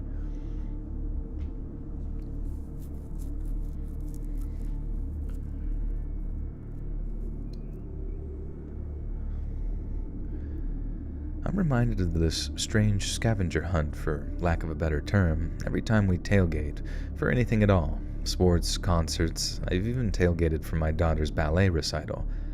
I'm not sure exactly how long ago this happened. It was either in the late 80s or early 90s, but I remember the incident vividly. We were tailgating for our hometown college football team. About a mile walk from the stadium is a massive lot where all the fans go to party. It is a fun and absolutely insane time. On this one particular day, our team was playing in the mid-afternoon, which gave us hours to drink and eat some pulled pork and brisket sandwiches. During the tailgating, we noticed a purse on the ground right among our... You went to a Bills game? Did you see anybody getting fucking kidnapped? I want a sous vide machine. What's that? Not tailgating all the funerals, yeah. Only the true... You guys, whenever I die, you better tailgate outside my funeral. I don't even want a funeral. I want funerals to just not be a thing anymore. Like, my buddy's mom, God rest her soul, she was like a second mom to me. She was the best. And, but she was even better because she had a celebration of life, which was literally a party, for her death. And it was like, outdoors food and all this kind of stuff. And it was like, you're taking shots with your friends and all of a sudden you're hit with this realization like, fuck. My second mom is dead. You know what I mean? And that was sad. But at the same time, it was just like, everyone finds their time to mourn. But I feel like mourning in a group of people is just such an unfun thing to do. Like, I don't want to mourn around 50 fucking 100 different people. It's just strange and it's awkward. And sometimes it feels forced. And then you gotta always acknowledge their fucking feelings too. Like, yeah, it sucks. It's like, I don't know. Mourning is just, everybody does it differently, and I just don't think funerals are conducive really to anything. Sous vide. Oh, okay. What's a sous vide? It's a machine that lets you cook food in water, which the process is called sous vide. Oh, okay. What is that, kind of like a pressure cooker? Or?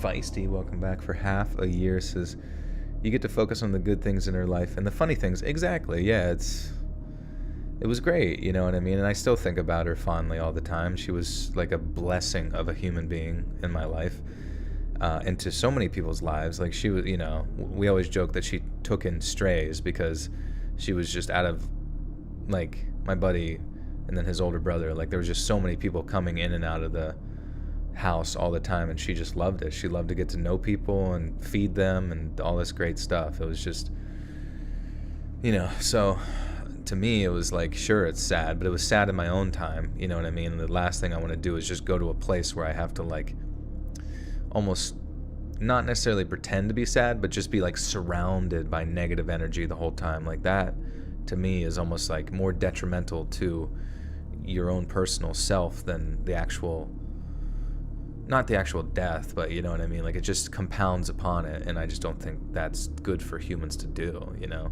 It just doesn't make any sense. Buttersock Cult with the Deuce says you missed a donation. Did I? How do I always miss your donations? Oh my gosh, I'm sorry. Buttersock Cult Prophet with the 5 says that was the most powerful return promo of Jacob. Joel, you are all pumped up for Jacob's return. Jacob's return will be the highlight of Sunday's stream. Hell yeah, dude. I hope so. What?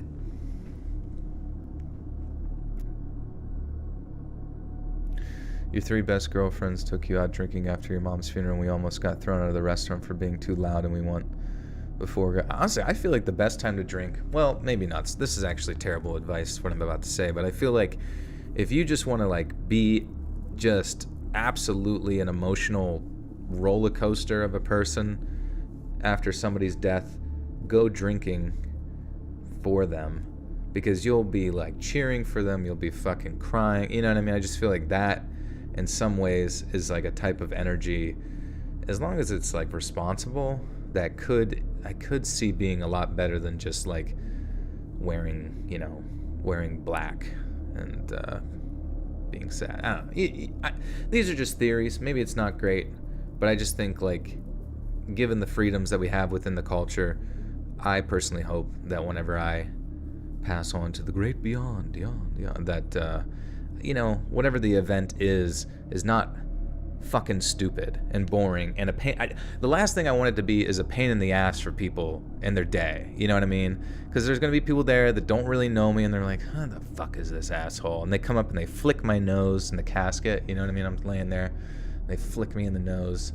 I open my one eye real quick, and I'm like, "You motherfucker. I'll come back as a zombie. I'll eat your fucking face." And then I go back to sleep.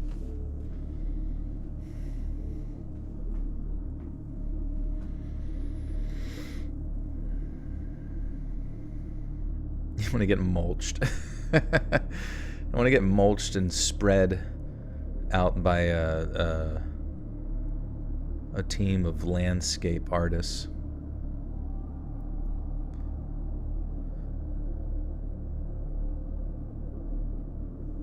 Wearing black and being sad. Sounds like a Friday.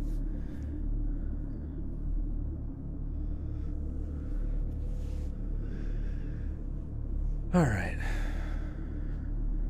Anyways. They're picking my nose if they couldn't. If they're picking my nose after I'm gone, then whoever my mortuary person is that embalms my shit and makes me look hot, they fucking suck because they missed some boogers. If they missed my boogers and I got a boogie the whole fucking time I'm dead, that's gonna get annoying, I think. It's gonna be very distracting for all the people that just want to look at how hot I look. Buttersock Cult Prophet with the 5. In fact, I think that Jacob's return will be the most watched stream of yours this year.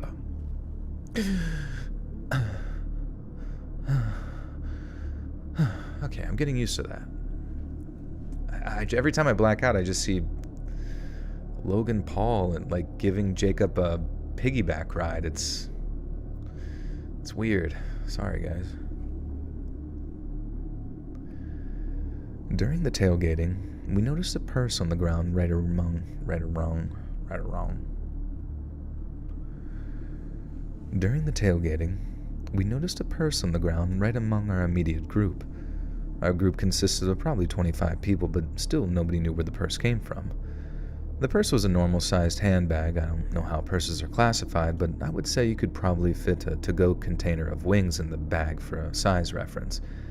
The purse was cheetah printed, and that's how I was able to first notice it.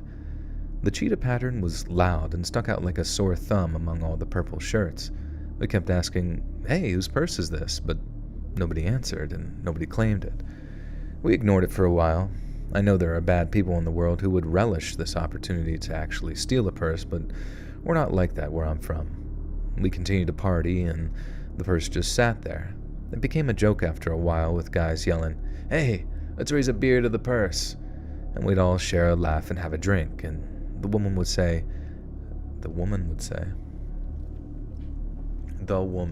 Who's the woman?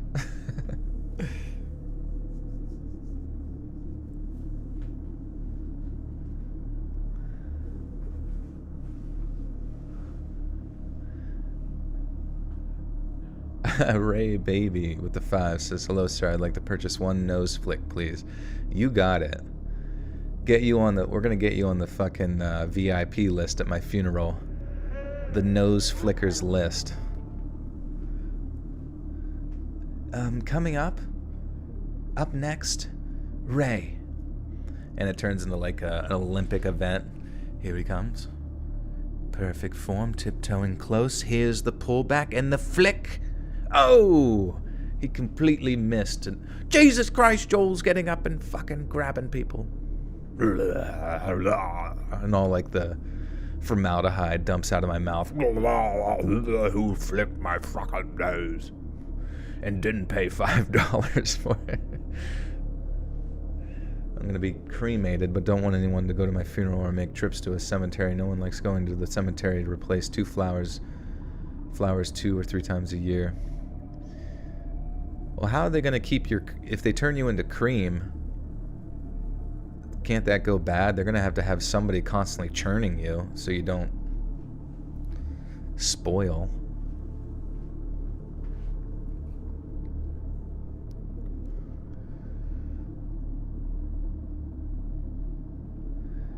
The women would say, "Whoever's purse that is, it looks expensive." And like I said, I know nothing about purses, but apparently this was a name brand, and this purse wasn't just some generic handbag. A few hours until kickoff, we decided that we should maybe move the purse into one of the cars, keep it safe for whoever may claim it. I must admit, at this point it became kind of like a game to us. We tried to figure out if anybody had been there and left. Did anybody have kids that came and went, but nobody could remember anything, and it gave us some entertaining conversation for sure. Finally, one of the ladies in our group had the genius idea to check the ID and wallet in the purse. I know what everybody must be thinking to this point. Why are we just now thinking about checking the ID? Well, honestly, we didn't care to earlier. Yeah, we had some fun with the purse, but I was taught you never go through a woman's purse, ever, and we kind of just figured whoever owned the purse would be back eventually, so checking the ID or anything like that just didn't really cross our minds at the time. The first thing I noticed about the purse was that it was super heavy, and this was the first time any of us touched the purse. When I unzipped the top of the bag, I froze for a second. It was a bag of frozen meat. My hometown is chilly this time of year, so the meat in the bag was still stiff. We started pulling them out, and we all kind of had a bit of a laugh. My first thought was somebody brought meat for us to cook, but forgot they froze it, so they just left it aside. Then the horror came. As I finished pulling out the frozen chunks of meat, there was a severed hand in the bottom of this bag frozen solid. We all shouted and immediately screamed, and I panicked and threw the bag on the ground. My wife screamed. Someone in the group was already yelling for someone to call the police. Cell phones were not a common thing back in the 80s or 90s, and if you had one, you probably wouldn't be bringing this big clunky thing to a football game. We didn't know if the hand was even real, even though it looked very real. When I threw the bag on the ground, I noticed that there was a note on the bottom of the bag, and all it said was, "The Leaning Statue." We all knew exactly what that meant. I don't know the exact name of the statue, but it's on the walk from the lot to the stadium. It has this nickname because all the people in the statue look like they're leaning forward. Now, we should have waited for the police, but a few of us wanted to know what was at the statue. I know that it's horrible and probably tampering with evidence or something, but at that moment we didn't care. We just wanted some kind of answer. Most of the group stayed back and waited for the cops, but a few of us ran to the statue. Chances of something being there with all the people walking to the game were slim, but we had to check in our drunken stupor. When we got there, at first glance there was nothing strange about the location. On the backside of the statue is a little bushy area, no more than knee-high at best. I walked through a little bit of the brush and I found another cheetah purse, and my heart sank. I did the stupidest thing I could think of, and I picked it up. I wanted to see if it was heavy like the other purse, and it was just as heavy. I started to unzip it, and my buddy slapped my hand and said, "What are you doing? You're getting your fingerprints all of that. Put it down and let's wait for the police." And he was right. I started to freak out. It was my prints that were on both bags now, and we sent someone back to the group to tell them what we found, and then waited for the police and told the police what we found there. Underneath that bag was another note with an address on it that I didn't recognize, and this is where I decided I should probably call it quits. I wasn't going to go and be seen in another location. The police did confirm that there was another hand in that bag, and a full-on investigation happened right after. I hate to say this, but I don't know what they found at the next location. I don't know how many more cheetah bags there were. We never were told what the meat in the bag was, and we were never even told if the severed hand was even real. The way the police acted, though, it gave us all the evidence we needed to know if this was real. I went down to the station and gave them all the information I had and told them about my stupidity touching the evidence, and it turns out they thankfully never suspected me due to all the other people they interviewed there, but I lost sleep for a few nights thinking about how I might actually fall for this crime if that actually was.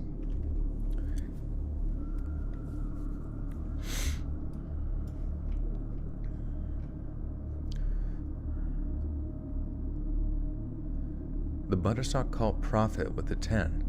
"You know, Joel, Jacob are such good friends that I don't think Jacob care if you make a joke about Logan Paul giving Jacob a back ride. Jacob has made clear on many occasions you are his friend."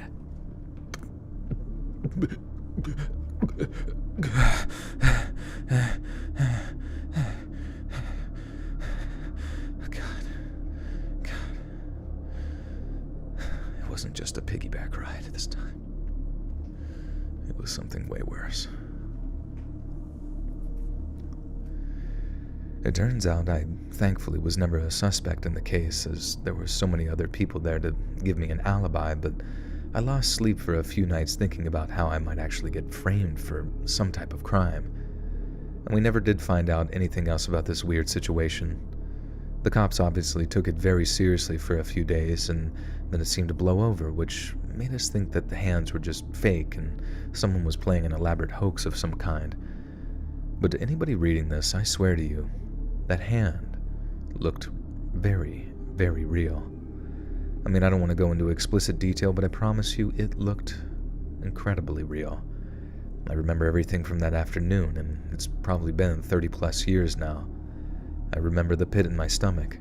I remember the look and smell of the bag, and I'll never forget that smell.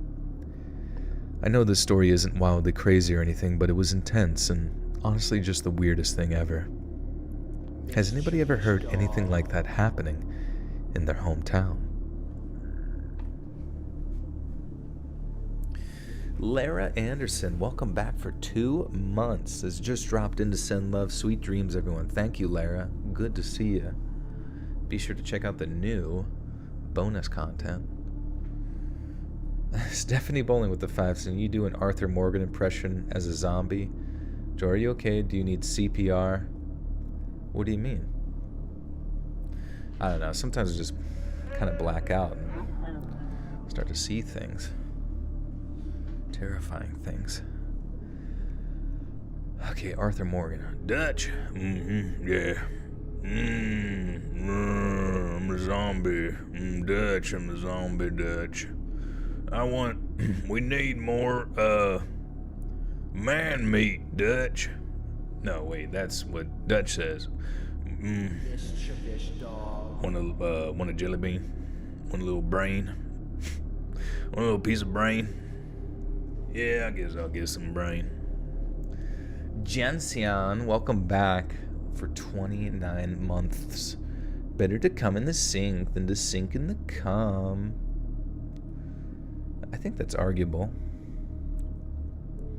The master himself is in the house. Jensen, do you own a fedora by chance?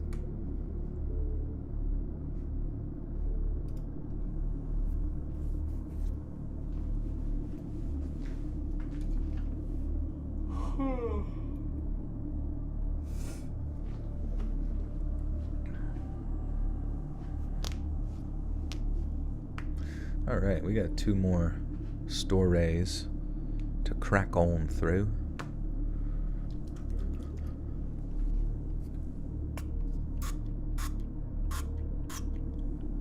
Do I look like a neckbeard? But yes.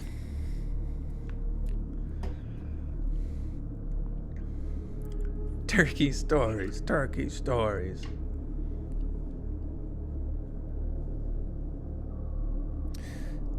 Rob, I will do turkey stories once you become a real member of the Buttersuckle. Once you get on your knees and pray.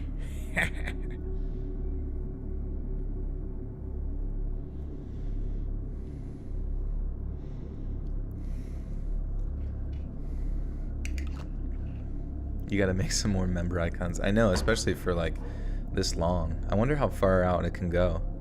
Do you guys have any suggestions for different ones? Can you say French fried potatoes?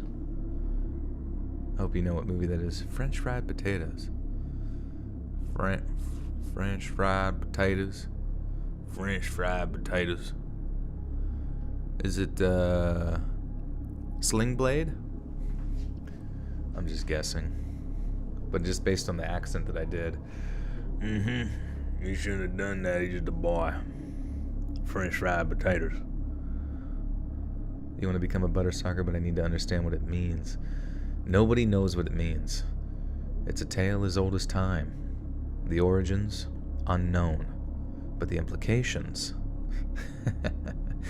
oh, the implications.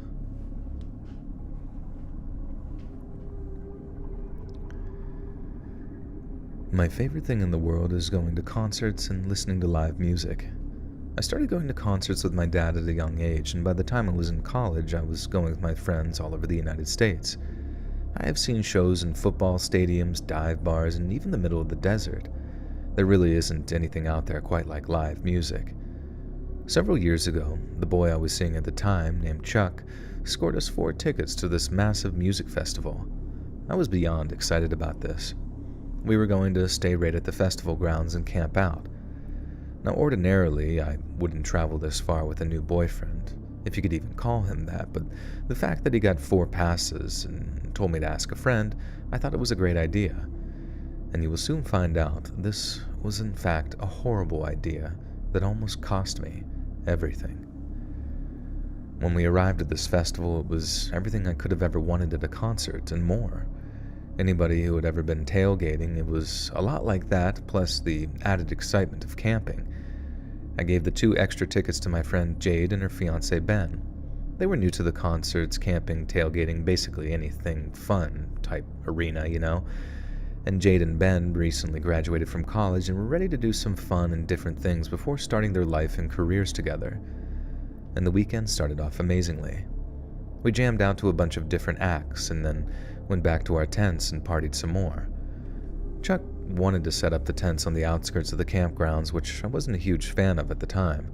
Not because I thought it was weird or a red flag or anything like that, but because I wanted to be near as many people as possible in this environment. Chuck compromised with me though, which I thought was nice at the time. We set up our tents on the outskirts like he wanted, but we ventured into the heart of the campgrounds to party with everyone there. When I say it's a lot like tailgating, I'm not kidding. Within seconds of being in this area, we were drinking, eating, jamming out to some awesome music. Ben even went and played a game of football with a bunch of guys, but Chuck just kind of stood there and watched. Some people aren't really sports guys, so it is what it is, I thought, but it did give me some pause. He's a sports baller. New Wordle just dropped. No frickin' way. Maybe I could play it on stream.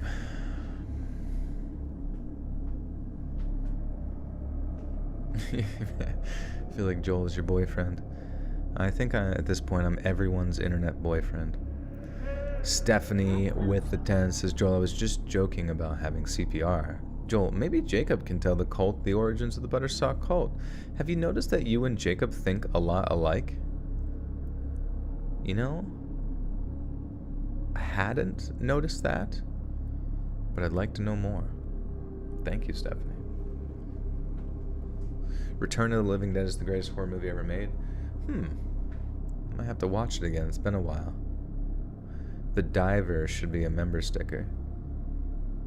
Oh, like the one on the screen right there. That would be good.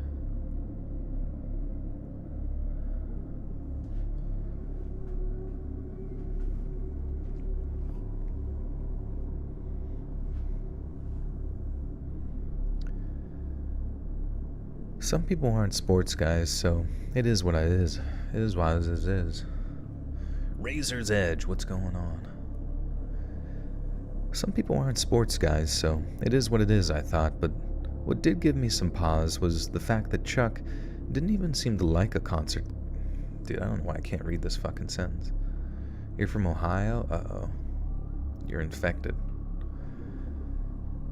Some people aren't sports guys, so it is what it is, I thought, but what did give me some pause was the fact that Chuck didn't even seem like a concert guy. He seemed off and quiet, which was not like him at all. While I was partying with Jade and some new people that we met, I would periodically look over at Chuck, who would either be walking around or talking to random people like he knew them. It was a little sketchy, but I was there for some fun and I was intent on having a good time. I had pretty much mentally decided that I was going to break things off with Chuck after the weekend, but for now, I was going to party like it was my last night alive. Little did I know, it was indeed almost my last night alive. We went back and listened to some music and then went back to the tailgating area to party before we called it an evening. Chuck was talking to this weird guy who introduced himself to me as Colin. Chuck said that he knew Colin from high school and that he was a great guy. Colin was just like Chuck in a sense. He didn't look like he was enjoying himself at all and was also as quiet as a church mouse. After a few hours, we decided to head back to our tents to the outskirts, and before we walked away completely, Colin said, "Hey guys, be careful on your way over there. I know that bears can often be found in the forest next to your tents." We all walked away saying to ourselves, like, what's wrong with this guy? I walked ahead and poked my head in between Jade and Ben and said, "Sorry guys, I didn't realize how weird Chuck and his friend are, but thanks for coming with me." I put my arms around them and continued walking with them, and I could feel Chuck walking nearly right on top of me. We arrived at the tents and got all cozy inside. All four of us were staying in the one tent. I pulled out the Uno deck and we played a few games, which was a nice wind down from the events of the afternoon and night. Every 10 minutes or so, Chuck had to keep leaving the tent to pee or smoke a cigarette. I knew he smoked, but I didn't realize he smoked so much. It was weird, and I really didn't trust what he was doing. And my alarm bells were screaming at me, but I didn't think I could do anything. I thought maybe he was just feeling the same way that I felt about the relationship and just kind of wanted some space. After a few games, we turned out the flashlight and tried to get some rest. It was shortly after 3 a.m. if I had to guess.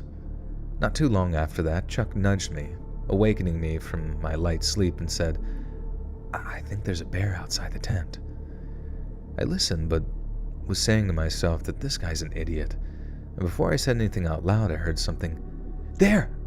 He said in a frantic voice. Did you hear that? I nodded and tried to wake up Jade and Ben, who were now starting to roll around groggily. Chuck grabbed the flashlight and pointed it at the wall of the tent, and to our absolute horror, there was a silhouette outside the tent. But if it was a bear, it was the weirdest bear I'd ever seen.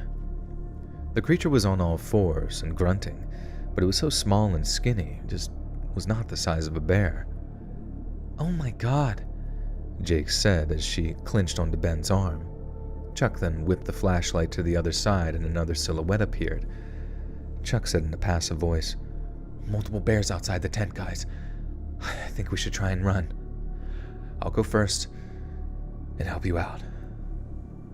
That seemed like a terrible idea, but I had no clue what to do when bears attacked. When Chuck grabbed the zipper, Ben grabbed his arm and said, Whoa, dude, what are you doing? This is absolutely the worst thing to do right now. Oh, I see he's still talking.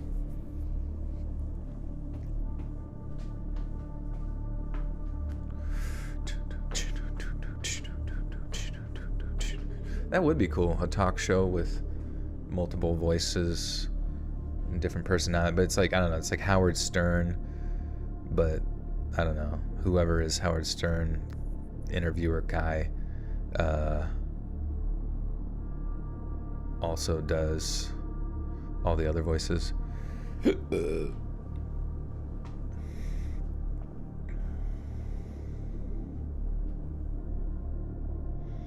Hey, Stephanie with the big $20 Reno donation says, anyway, I don't know how cold it is in Pennsylvania, but in North Carolina it's getting down to 26 degrees at night. And I hate the winter because every winter my feet get very dry. Jacob put some lotion on my feet this evening. That's fucking awesome, dude. And thank you so much, Stephanie. Yeah, it's cold as fuck here. It's December officially. It was like definitely down in the 20s today as I went walking. Say excuse me. You should count your blessings when I do burp. I'm your huckleberry.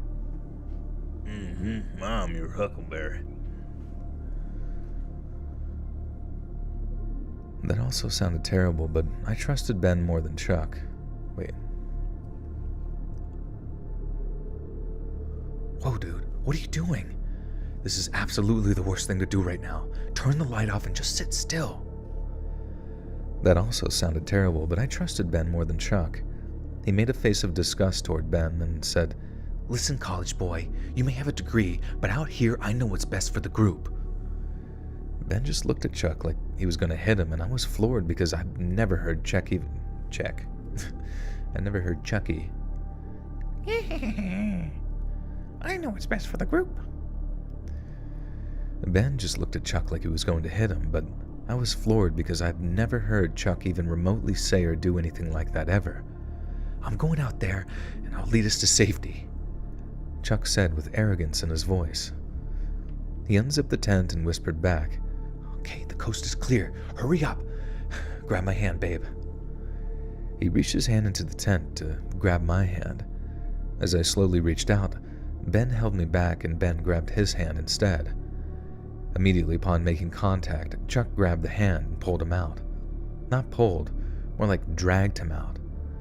Ben screamed and said in a voice that still haunts me, Guys, run now! We got up and busted through the tent door. Ben had Chuck pinned down and was fighting two other guys wearing all black and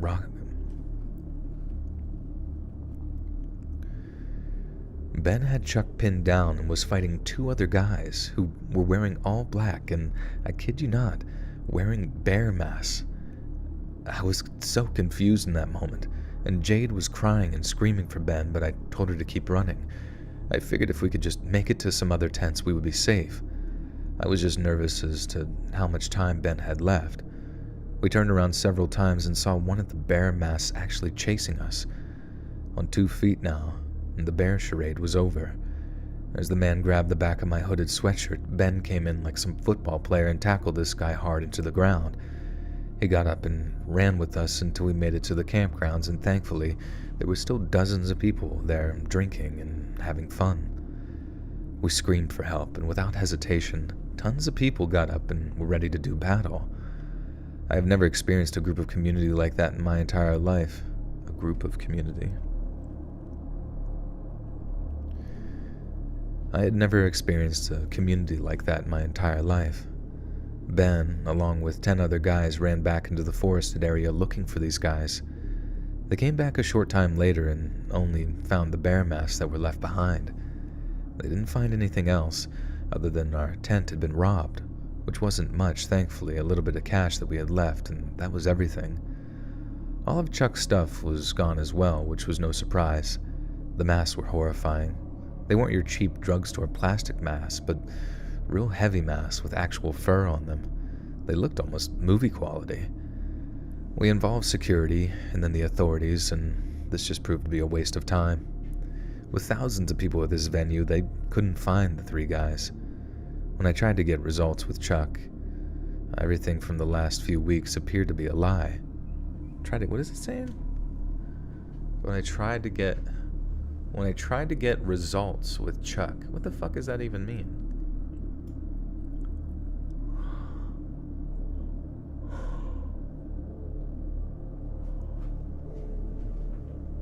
Whatever.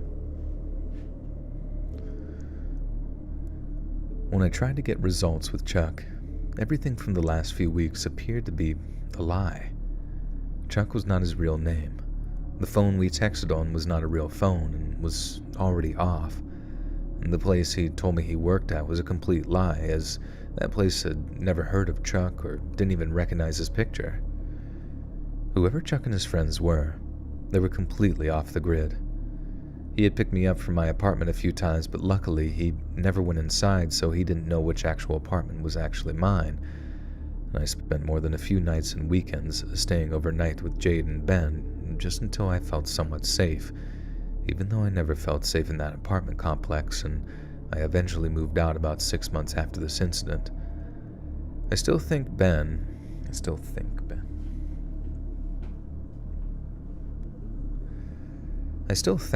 every day of my life for saving us in that horrible situation. I don't know what would have happened if Ben wasn't there. I'll never forget the fear that I felt in those brief moments, and that is why I never go anywhere with a new significant other until I know that I can completely trust them. What the fuck?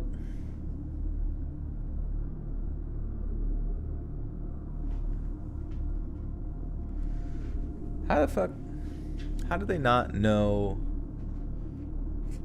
She had his picture and all this shit, and they were sort of boyfriend, girlfriend, but like he was completely off the grid.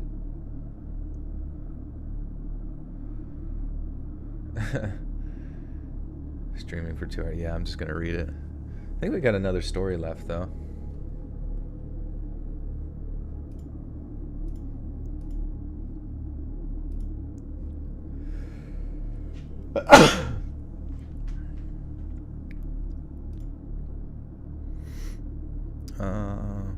Yeah, we got one more story. See the word wrestling in it, so that's cool. That's exciting.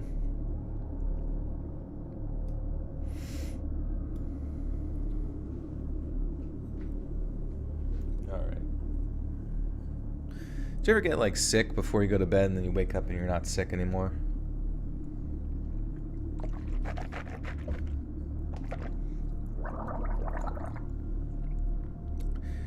Isn't that weird?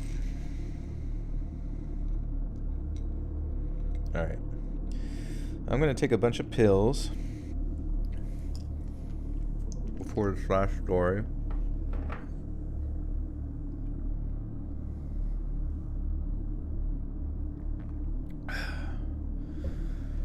So that I can fall asleep and get the best sleep of my life. Why am I gargling? Why wouldn't I gargle?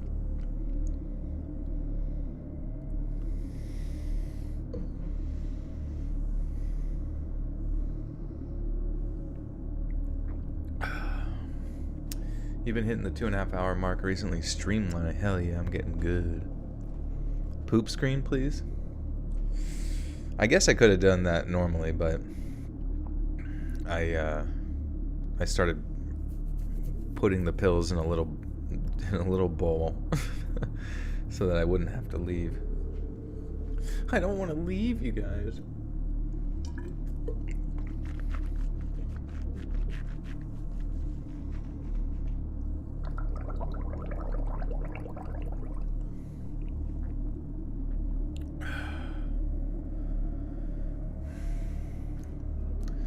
I'm a Capri Sun.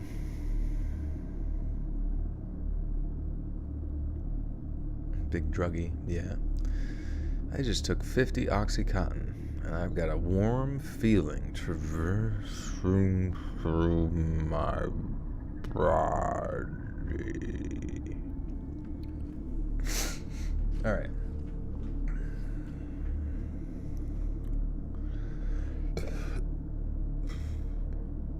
I got a whole potion. Yeah, I got my apothecary here. I gotta increase my my magicka.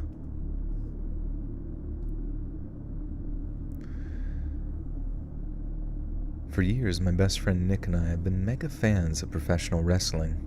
And I know for some people it's a bunch of big sweaty men slapping each other in their underwear, but for us, it was so much more.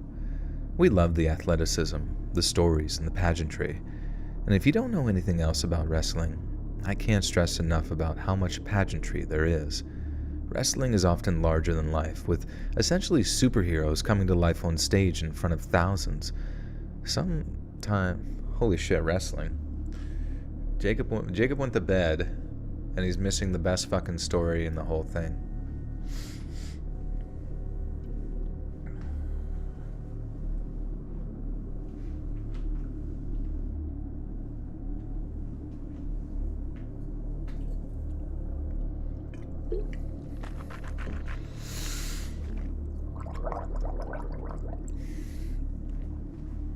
The summoning has begun. Ray, baby, welcome to the Buttersock Cult. You now have access to boner content. Alright. I don't know why. Like, whenever as the night goes on, I'm, like, tired and my body starts to sneeze. It's hard to recover from that sneeze. Like, it kind of, like, makes me sound sick.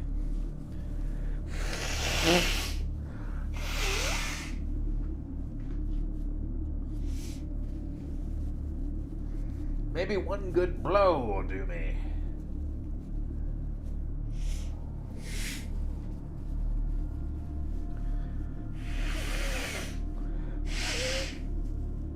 What's the membership?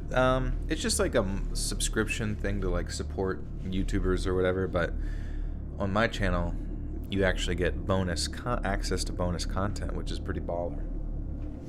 And I release new content every month for it.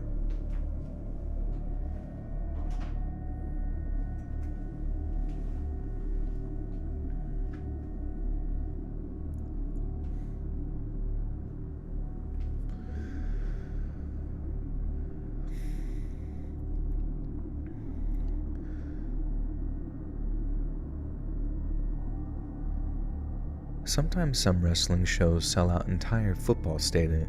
Sorry, I just feel like I'm kind of like off my game right now because of that sneeze. Fuck me, man.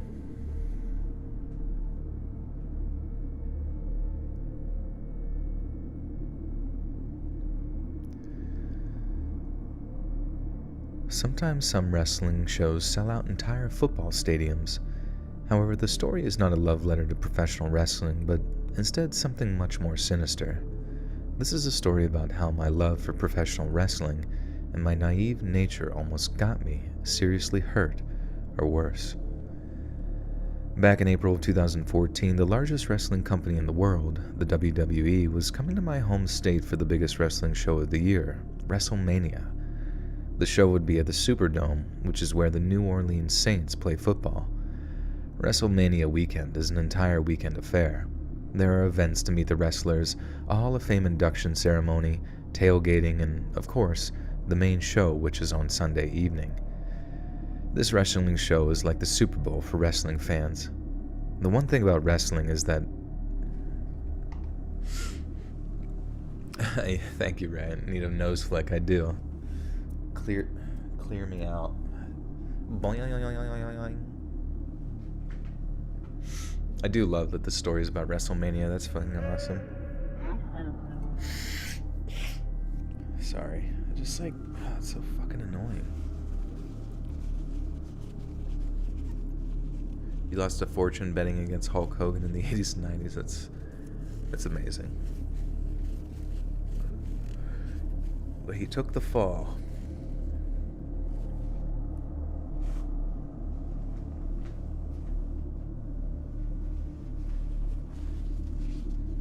Road Warriors were the best. Oh yeah, the Road Warriors. What was the one guy? Mr. Beast. No, it was like... Fuck, what was he? The Ultimate Predator or something like that? Or the Ultimate Warrior. Is that who it was? The Ultimate Warrior? That guy was fucking nuts. He was fucking cool though.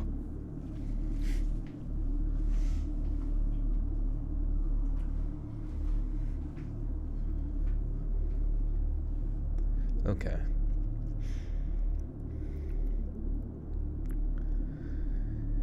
This wrestling show is like the Super Bowl for wrestling fans. The one thing about wrestling is that it's different compared to most other sports is... The one thing about wrestling that is... Oh, I see.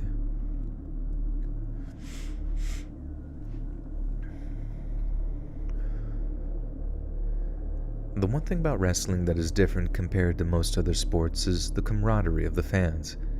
At a sports event, 9 times out of 10, most of the fans at the arena are for... I see. Fuck, man. So fucking annoying. I feel like I can't, get the pressure out of my fucking face.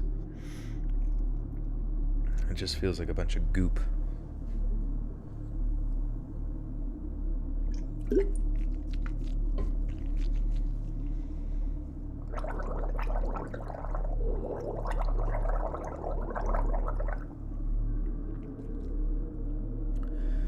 Fuck.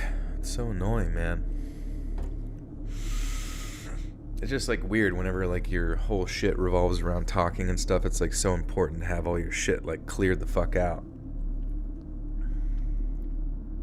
Okay. Sorry.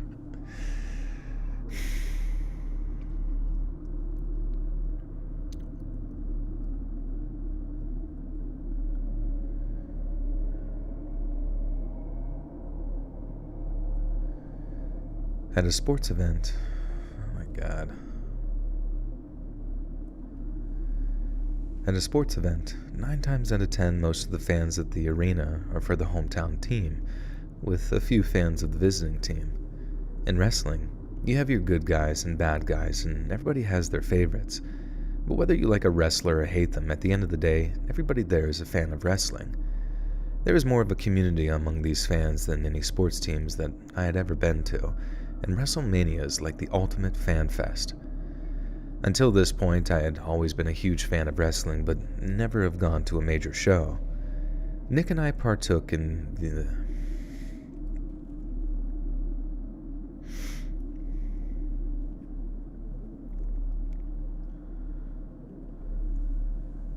Nick and I partook in all the events over the weekend, and were excited that Sunday was finally here. We had heard from guests at the hotel that we were staying at that fans were meeting at the stadium parking lot to tailgate before the event. The thought of partying with wrestling fans all day was an awesome thought to my brother and I. The next morning, we drove to the venue early, and to our surprise, there were already hundreds, if not thousands, of fans already there. We parked the car. It was just like any other tailgating I've been to. People were eating, listening to music, throwing a football around, and to top it off, it was a beautiful morning. Within just a couple of hours, we had found a group of people that we stuck around. about our age, and these people liked the same wrestlers as us as well. It was only a matter of time until we all started wrestling with each other. What? What? Why? Why was that only a matter of time? like it just guaranteed that a bunch of grown men are just... a bunch of strangers are just going to start grappling. Is that what happens at these things? It was only a matter of time before we just start molesting each other.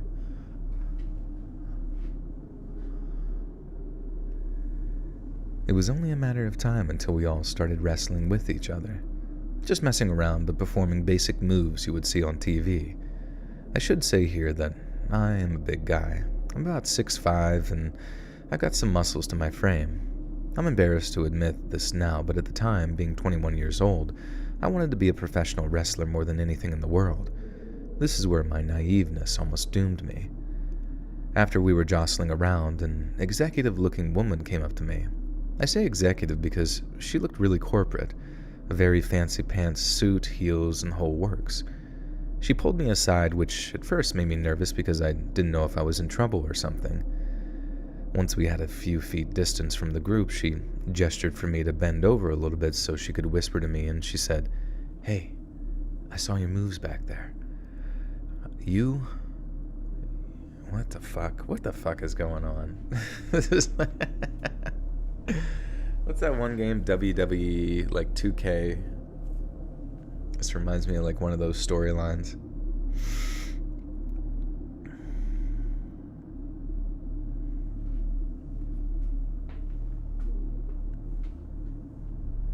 Mike Foley went to your high school in Long Island. Nice, dude. Bend over. Hey, I saw your moves back there. You know, you have some talent and size, and I think you could make an excellent addition to our roster. I didn't know how to feel. I was excited behind comprehension. What the fuck are you talking? I didn't know how to feel. I was excited beyond comprehension. I didn't think to question this woman at all or ask about her credentials or anything, and like I said, I was naive and I loved wrestling, and this woman knew that. With a smile that could light up a room, I responded in an excited tone. I'd love to be a part of your roster, more than anything in the world. She smiled back and said, "Okay, well, come with me. We're having this segment in the middle of the show tonight where a fan's gonna interface and get into the ring." Oh, whoops. "Okay, well, come with me. We're having this segment in the middle of the show tonight where a fan's gonna interfere and get in the ring. You'll get to perform some spots before you get taken out." I nodded along with approval, not for 1 second thinking about how implausible this was. Wrestling takes years of training, and at the biggest show of the year, they weren't just going to throw some random guy to get in the ring and do moves. So how does that sound? What the fuck? So, how does that sound? She said, and eagerly I just shouted, "Let's do it." I started to follow her as she began to walk away. I figured we were going to head into the stadium, but she started to walk in the opposite direction. I didn't ask where we were going because I was honestly just so pumped that I was going to live out one of my dreams. When we got to the end of the parking lot, she pointed to a black SUV across the street. "You see that SUV over there? Go with him. He's going to take you around to the back entrance to get ready." I again just smiled and nodded and made my way to the SUV. I knocked on the door to tell the driver that I was getting in, and he just gestured back to me to get in. I got into the car and immediately started talking to this guy. He didn't say much and just kept nodding along with me. Through my excitement, I didn't realize that we had been driving away from the stadium.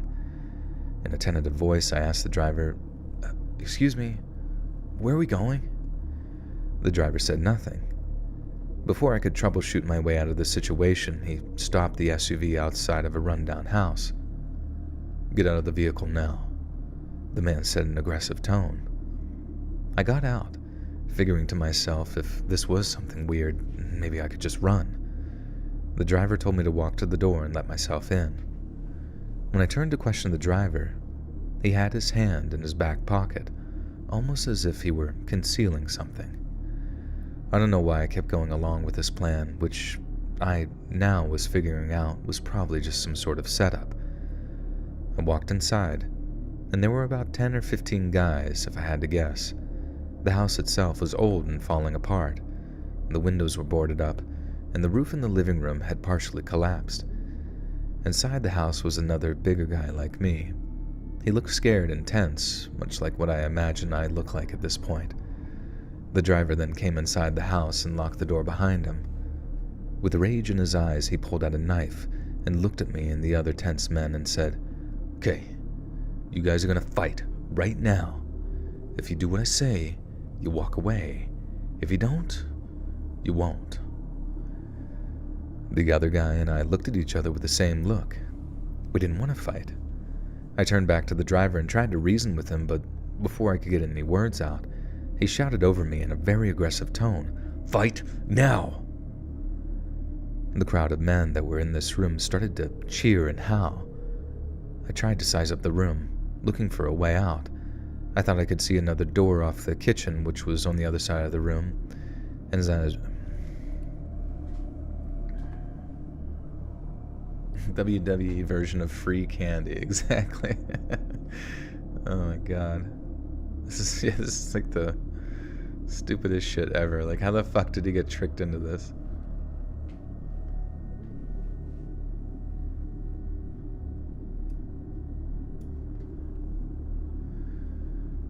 The crowd of men that were in this room started to cheer and howl. I tried to size up the room, looking for a way out. I thought I could see another door off the kitchen, which was on the other side of the room. As I peered across the way, I felt an intense pain in my gut. The guy hit me finally. I looked at him as I leaned up in pain. The guy was crying, and he hit me again. Adrenaline must have got a hold of me because I pushed the guy off of me and ran for that door, knocking 2 other men over in the process. The door was somehow unlocked, so I opened it, and I ran as fast as I could. I could hear the men leaving the house and shutting car doors. I was running through backyards because I didn't want to be on the main road. After cutting through several yards, I got back on the main road and ran. I ran all the way back to my hotel. I called Nick, whoever made it into the show.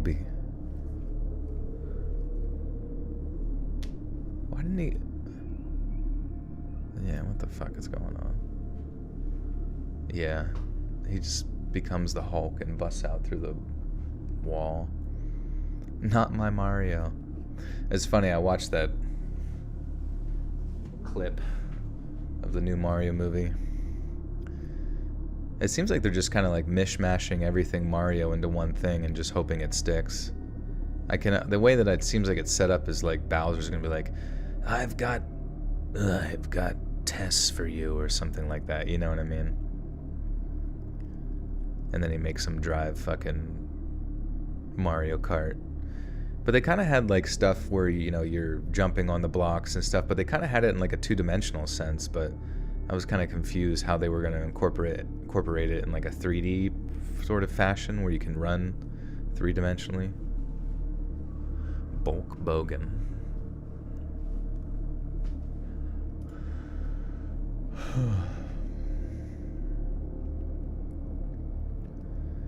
I called Nick, who never made it into the show because he was still looking for me. He met me at the back of my hotel, and we called the police right away and gave our statement. The cops found nobody at this house, and the other fighter must not have called because they received no other reports. I waited for days to hear anything, and nothing ever happened. After this event, I became a bit of a homebody. I never found out who tricked me that day, or what their endgame was, and I'm left with nothing but emotional scars and trauma. I often think about what would have happened if I didn't run to that door, if I wasn't a big guy. I always wondered what happened to the other fighter.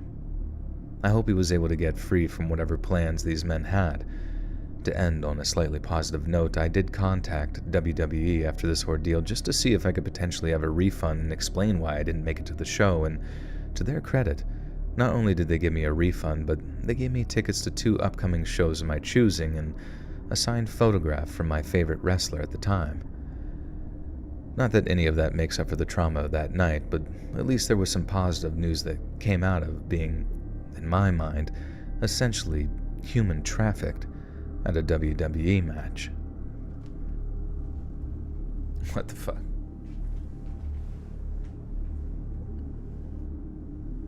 Oh, it's Wait, the new Mario movie's a musical? It didn't seem to advertise itself like that. That would be sweet. I wouldn't mind why. More movies should just be musicals. Yeah, I think he can turn into a flying raccoon. I did see a brief thing with that, which is dope. That'll be pretty baller.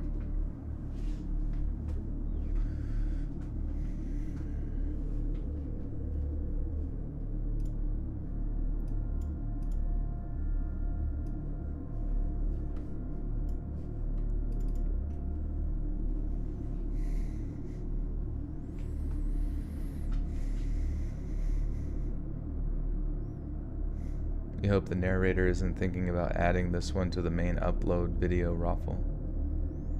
Who's the narrator? Am I the narrator? Are you talking to me in the third person?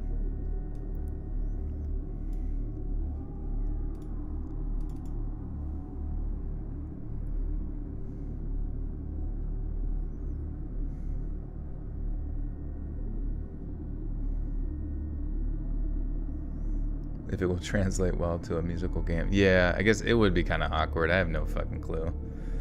They could make it fun, but I just kind of feel like, I don't know. There's something about a musical that's just sort of innately fun, you know, even if it is kind of an eye roll sometimes. But like, if it works great.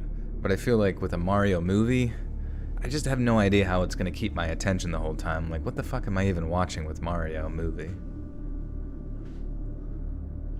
Oh yeah, I think I've seen the realistic Mario one. Oh, you're actually the narrator? Okay.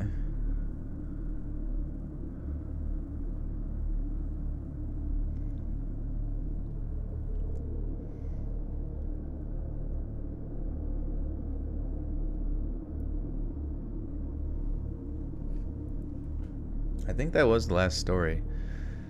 And I'm going to read the outro here if you guys want to think of something funny for me to say in the video outro. Hey friends, thanks for listening. Click that notification bell to be alerted of all future narrations. I release new videos every Monday, Wednesday, and Friday at 7 p.m. Eastern Standard Time. If you got a story, be sure to submit them to my subreddit, r/Let'sReadOfficial, and maybe even hear your story featured on the next video. And if you want to support me even more, grab early access to all future narrations and bonus content over on Patreon, or click that big join button to hear about all the extra perks offered for the channel. And check out the Let's Read podcast, where you can hear all of these stories in big compilations and save huge on data, located anywhere you listen to podcasts. Links in the description below. Thanks so much, friends, and remember, your water heater is broken, and your bath will be cold. What's that about? I don't like that one.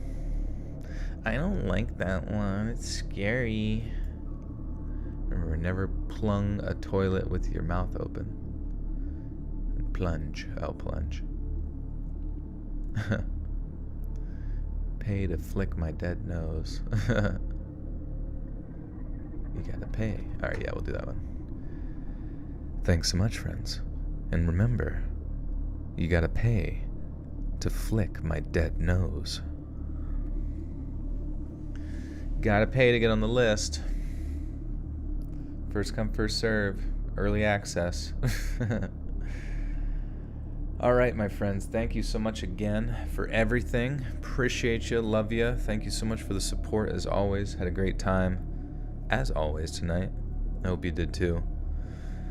Yeah, I'm gonna go check out the Gugaga restaurant YouTube channel, and then I will get these nice and edited for y'all on. It will go up early access on Patreon. You get early access to the audio over there before anybody else, since only $1 a month, which is pretty sweet.